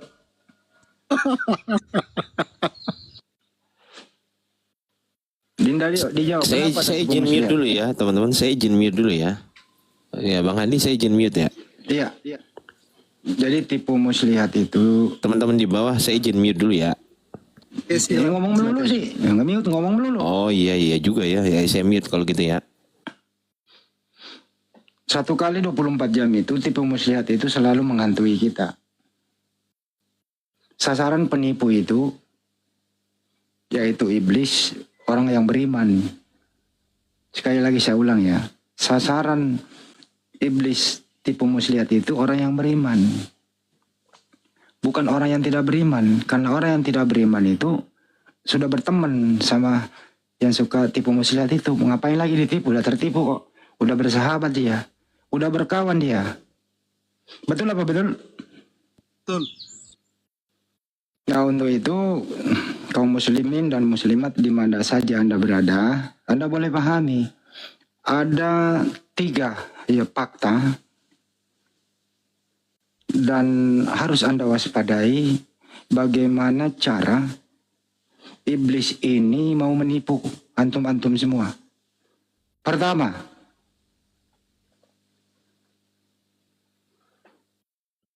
nunggu ya, pertamanya nunggu ya. Nunggu ya pertamanya ya. Yang kedua, yang ketiga.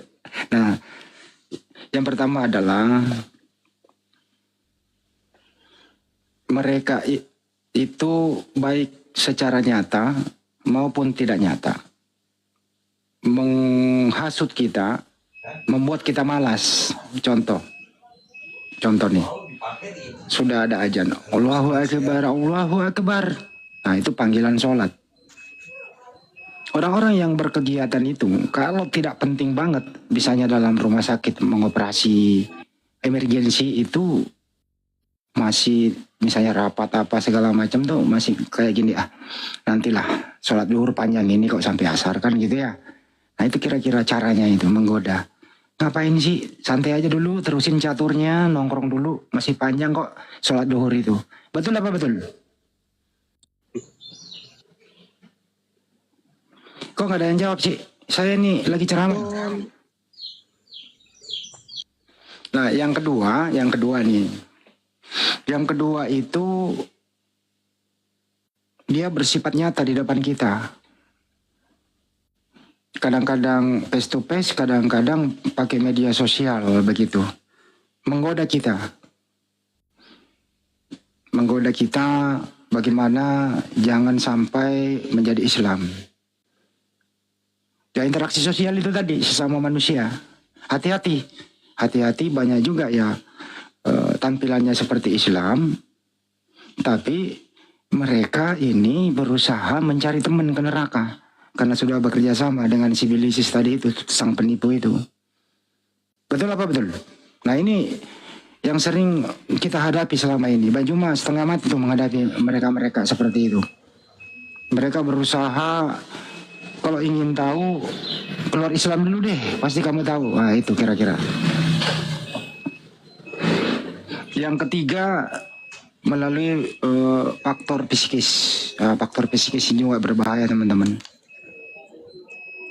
Faktor psikis itu mempengaruhi rasa cinta. Terutama kepada cowok-cowok nih. Biasanya itu berhubungan lawan jenis yang tidak seiman. Nah, di sini juga berbahaya sekali. Jadi banyak sekali metode-metode yang mereka pakai itu si Bilisis ini untuk menggoda orang yang beriman agar keluar dari Islam. Untuk itu waspadalah, dan waspadalah. Tetap kalau tidak tahu apa-apa lebih baik bertanya. Jangan diskusi, jangan buka komal kalau tidak mengerti. Di sanalah ladang mereka untuk berakrobat. Untuk itu teman-teman penonton juga hindarilah menonton yang kira-kira tidak pantas Anda tonton. Nanti Anda terpengaruh di sana. Lebih baik ikut kajian ilmu, dengarkan ceramah-ceramah Ustadz kita banyak kok, Ustadz Adi Hidayat, Ustadz Abdul Somad dan lain-lain. Lebih baik ikut kajian itu daripada mendengarkan hal-hal yang aneh yang membuat Anda bisa terpengaruh oleh si Bilisis sang penipu ini. Terima kasih, mudah-mudahan tidak bermanfaat. Mudah-mudahan bermanfaat. Silakan Mas Pandi. Ya siap. Bang Randy ini Islam atau Kristen bang agamanya bang? Katolik atau Protestan? Kalau sementara ini di sesuai KTP Katolik bang. Siap. Salam kenal lah Bang Randy ya. Bisa open cam Bang Randy? Salam kenal. Bang Randy bisa open cam? Iya open cam dulu Bang, karena sebentar dialognya itu akan open cam dengan Bang Zuma. Kita sembari menunggu Bang Zuma selesai ibadah teman-teman. Nanti, Bang Randy nih ya. Sudah sering naik Bang Randy ya? Iya. Iya. Bang Randy ini, Mas Pandi, Bang Randy ini Katolik lurus. Yesus itu utusan Tuhan. Mantap, Yesus itu bertuhan, itu loh. Siap Bang Andi. Oke, kita menunggu Bang Zuma, Bang Randy ya. Cuman sebentar sedikit dulu Bang. Sedikit dulu Bang Randy ya. Jadi Bang Randy sembari menunggu Bang Zuma, saya tutup kamera aja dulu. Nanti sebentar Bang Randy open cam sama Bang Zuma, nggak apa-apa tutup aja dulu. Saya mau kasih 2 standar nih. Untuk teman-teman Kristen maupun Katolik mungkin yang bisa naik sebentar untuk menjawab. Ada 2 standar yang bisa kita berikan. Yang pertama di dalam Keluaran 23 nomor 7. Ini standar pertama ya. Untuk membangun angkatan udara dan sistem Jalan Pancasila ini Kristen atau Muslim Bang agamanya? hanya membutuhkan beberapa jam. Beliau mungkin tadi Muslim. Oke, Keluaran 23 nomor 7 itu standar pertama. Bang Randy di mute dulu Bang Randy. Itu nanti dimarahi sama nenek. Oke, saya lanjut ya. Standar pertama di dalam Keluaran 23 nomor 7, orang yang benar, orang yang tidak bersalah tidak boleh kau bun-bun. Berikutnya ada standar kedua nih yang saya mau simpan. Di dalam Yohanes 8:44, jika kamu ingin membunuh Yesus, itu kata Yesus, iblis lah yang menjadi bapakmu. Nah, kita umat Islam itu berdiri di atas apa yang disampaikan oleh Elohim, apa yang disampaikan oleh Tuhan. Di dalam Keluaran 23 nomor 7, orang yang benar, orang yang tidak bersalah tidak boleh kau bun-bun. Nah, itulah kenapa kita umat Islam tidak menginginkan Yesus Kristus itu mati terbunuh, mati tersalib. Nggak mau kita. Begitu keras upaya umat Islam itu untuk menyampaikan kepada teman-teman Kristen bahwa Yesus itu nggak mati terbun-bun, nggak mati tersalib. Karena kenapa? Kita umat Islam berdiri di atas apa yang disampaikan oleh Tuhannya Yesus. Bahwa orang yang benar, orang yang tidak bersalah tidak boleh kau bunuh. Nah, untuk teman-teman Kristen nih, ada dua standar yang saya kasih. Teman-teman Kristen mau berdiri di ikut kita umat Islam atau berdiri dengan sibilisisis atau sibolis. Yohanes 8:44. Jika kau ingin Yesus itu mati terbunuh, mati tersalib, maka iblislah yang menjadi bapakmu. Silakan teman-teman Kristen dan Katolik mungkin bisa naik untuk menjelaskan berdiri di mana sebenarnya kalian ini. Atau Bang Randy mungkin bisa menerangkan sedikit, bisa menjawab sedikit. Silakan Bang Randy. Baik, terima kasih Bang Fandi. Oh, Bang Randy ya. Saya bikin Bang Arki. Sorry. Salah. Silakan Lanjut. Bang Randy. Sorry, salah dengar. Saya pikir Bang Ardi tadi. Lanjut. Sorry.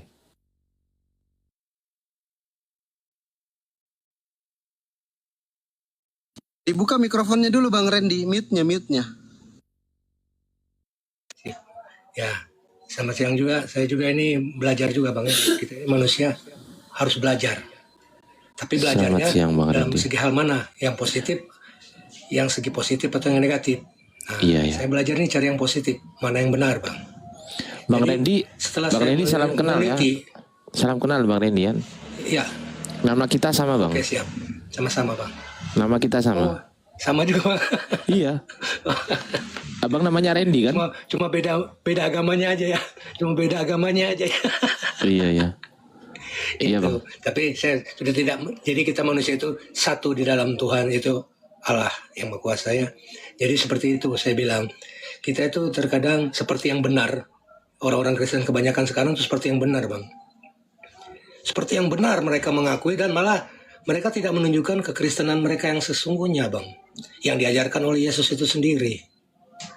Ya, malah mereka membenci, malah menghakimi, menjudge semuanya. Yang jelek-jelek malah. Kan itu yang sangat disesalkan oleh saya Bang. Padahal ajaran Yesus tidak seperti itu Bang. Itu maksud saya.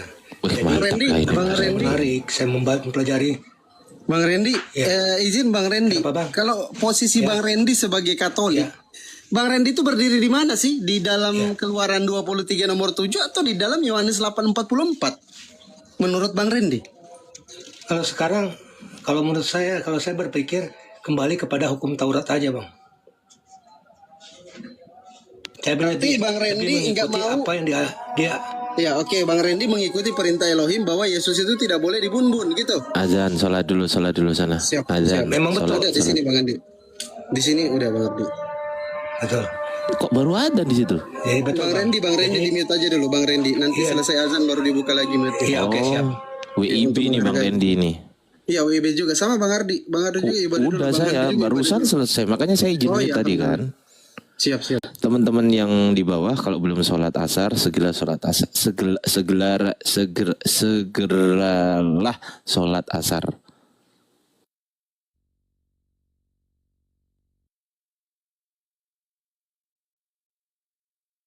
Ya teman-teman ya, dikit lagi Bang Zuma selesai tuh. Jadi kalau Bang Randy ini sebagai Katolik Bang Randy berdiri di atas firman Tuhan yang katanya firman Tuhan di dalam Keluaran 23 nomor 7. Orang yang benar, orang yang tidak bersalah nggak boleh kau bunuh. Anda berdiri di situ, maka sekarang mestinya Anda itu bukan Katolik lagi, bukan Protestan lagi, bukan Kristen lagi. Mestinya sudah bukan lagi di situ Anda, karena Anda berdiri di dasar tadi yang saya sampaikan itu di dalam Keluaran 23 tuh. Gitu Bang Rendi. Silakan ditanggapin Bang Rendi.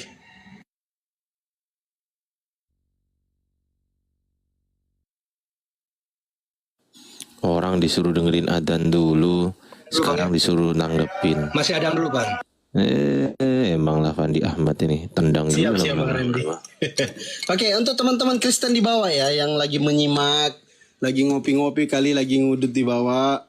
Misalkan teman-teman Kristen gatal, sebentar kami naikkan, nanti kami turun semua, Bang Handi, Bang Ardi, Stadio kita turun semua.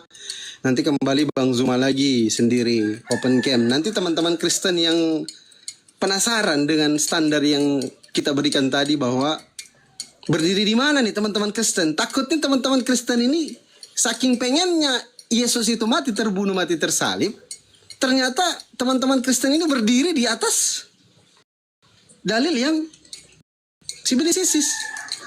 Jika kau ingin membunuh Yesus, iblislah yang menjadi bapakmu. Yohanes 8 nomor 44.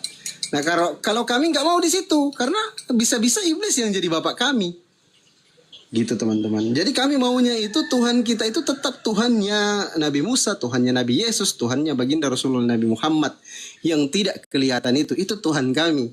Karena perintahnya di dalam kitab kalian, orang yang benar, orang yang tidak bersalah tidak boleh kau bunuh. Jadi kami sampai sekarang ini, saking memuliakan Yesus, kami nggak ingin Yesus itu mati terbun-bun, mati tersalib, apalagi ditampar, diludahin, ditelanjangin, ditonjok wajahnya, dan sebagainya. Nggak mau kami kayak gitu.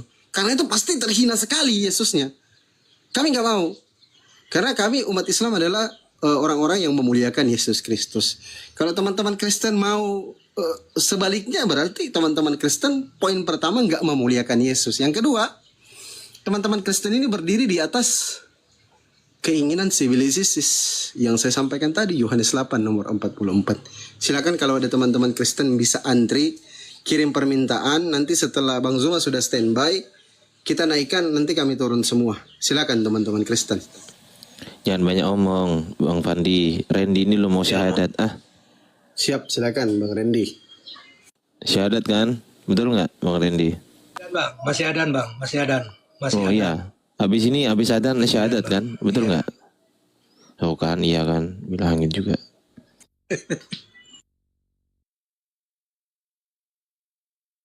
Saya doakan semoga Bang Randy diberikan hidayah oleh Allah Subhanahu wa taala, tetapi perlu kembali lagi bahwasanya la ikraha fiddin, tidak ada paksaan dalam beragama gitu ya.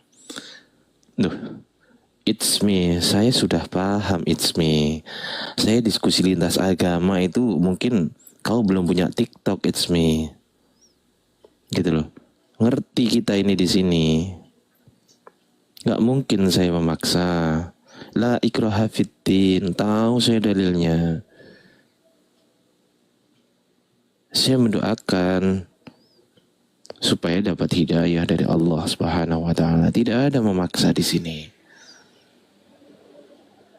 Bang Randy kalau bisa jangan ngudut ya, sambil open cam, karena TikTok itu sensitif. Kalau bisa jangan ngudut sambil sembari menunggu Bang Zuma. Teman-teman Kristen yang pengen naik di bawah silakan, nggak apa-apa, nggak usah takut. Nanti kami naikkan. Sudah selesai azan Bang Randy, silakan. Nah, ya jadi gini Bang ya, saya menarik sama sekali ya. Jadi menarik dengan mempelajari ya. Mempelajari semuanya. Emang seperti ibaratnya saya mengambil pemikiran kenapa nggak usah jauh-jauh tentang Nabi Ibrahim Bang ya. Kalau di Kristen Abraham Bang ya. Dia pada saat dia mau mengorbankan anaknya untuk dibunuh, tapi Allah tidak mau, ya kan? Tidak mau menerima kan? Malah menyelamatkan anak Abraham tersebut Bang. Nah, seperti itulah.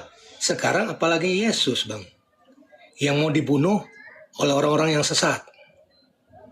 Nah, masa Allah hanya membiarkan begitu saja Yesus itu terbunuh? Kan tidak mungkin Bang. Kita punya anak juga, tiba-tiba mau bunuh orang, pasti kita akan selamatin Bang. Nggak mungkin saya biarin aja mati terbunuh, dihujam bahwa dia akan menembus dosa bapaknya, kan tidak mungkin. Di situ Bang, saya menganggap seperti itu. Mantap Bang, pemahamannya sudah mantap, hebat, cerdas. Semoga diberi hidayah lah oleh Allah, karena hidayah itu bukan tupoksi kita, umat manusia bukan. Kita cuma menyampaikan apa yang Tuhan sampaikan, itu kita cuma sampaikan. Kita cuma perantara untuk menyampaikan ke Bang Randy. Soal hidayah itu milik Allah, bukan milik kita. Betul. Jadi kita cuma bisa doakan aja Bang Randy ya, semoga diberi hidayah oleh Allah. Kita doakan beliau. Amin. Di semua manusia Bang ya, di dalam semua manusia kitab juga ya, mencari jalan yang benar Bang, ya kan? Siapa yang benar itu? Saya mau cari jalan yang benar Bang. Ya. Bukan di jalan yang seperti orang yang pintar, saya nggak peduli, mau dia pintar, mau dia kaya, mau dia apa. Tapi kalau dia jalan yang benar, saya pasti akan ikuti. Apalagi apa yang sesuai dengan 10 perintah Allah Bang. Ya kan ada tertulis, semua agama itu ada kan Bang. Di Islam dengan Kristen juga ada 10 perintah Allah itu kan ada Bang. Nah ini perlu diluruskan ini Bang Randy, bukan begitu. Perlu diluruskan bahwasanya 10 perintah Allah pada saat itu hanya berlaku pada saat itu ya. Pada saat itu ya, itu diberikan kepada Nabi Musa dan umatnya Nabi Musa. Kemudian apakah 10 perintah Allah itu kemudian dihapuskan oleh Allah Subhanahu wa taala? Zaman sekarang ini dalam Islam jawabannya adalah tidak, tetapi hanya saja ada hukum-hukum yang dirubah. Misal seperti hari Sabat waktu itu sekarang sudah dirubah oleh Allah Subhanahu wa taala menjadi hari Jumat. Begitu loh. Tapi kalau hukum-hukum yang lain, misal jangan membunuh, jangan menduakan Allah, jangan membuat patung dan sebagainya. Itu semuanya tertera di dalam Al-Qur'an. Semuanya ada dalam Al-Qur'an. Gitu loh. Ada di dalam Al-Qur'an. Itu membuktikan bahwasanya hukum yang diberikan kepada Nabi Musa dan hukum yang diberikan kepada Nabi Muhammad SAW ini adalah berasal dari Tuhan yang sama. Mustahil ada dua Tuhan di dunia ini. Mustahil Tuhannya Nabi Musa berbeda dengan Tuhannya Nabi Muhammad SAW. Mustahil. Pasti dari Tuhan yang sama. Hanya saja yang membedakan adalah syariat. Itu yang membedakan. Syariat. Gitu Bang. Ya, lanjut silakan Bang Randy.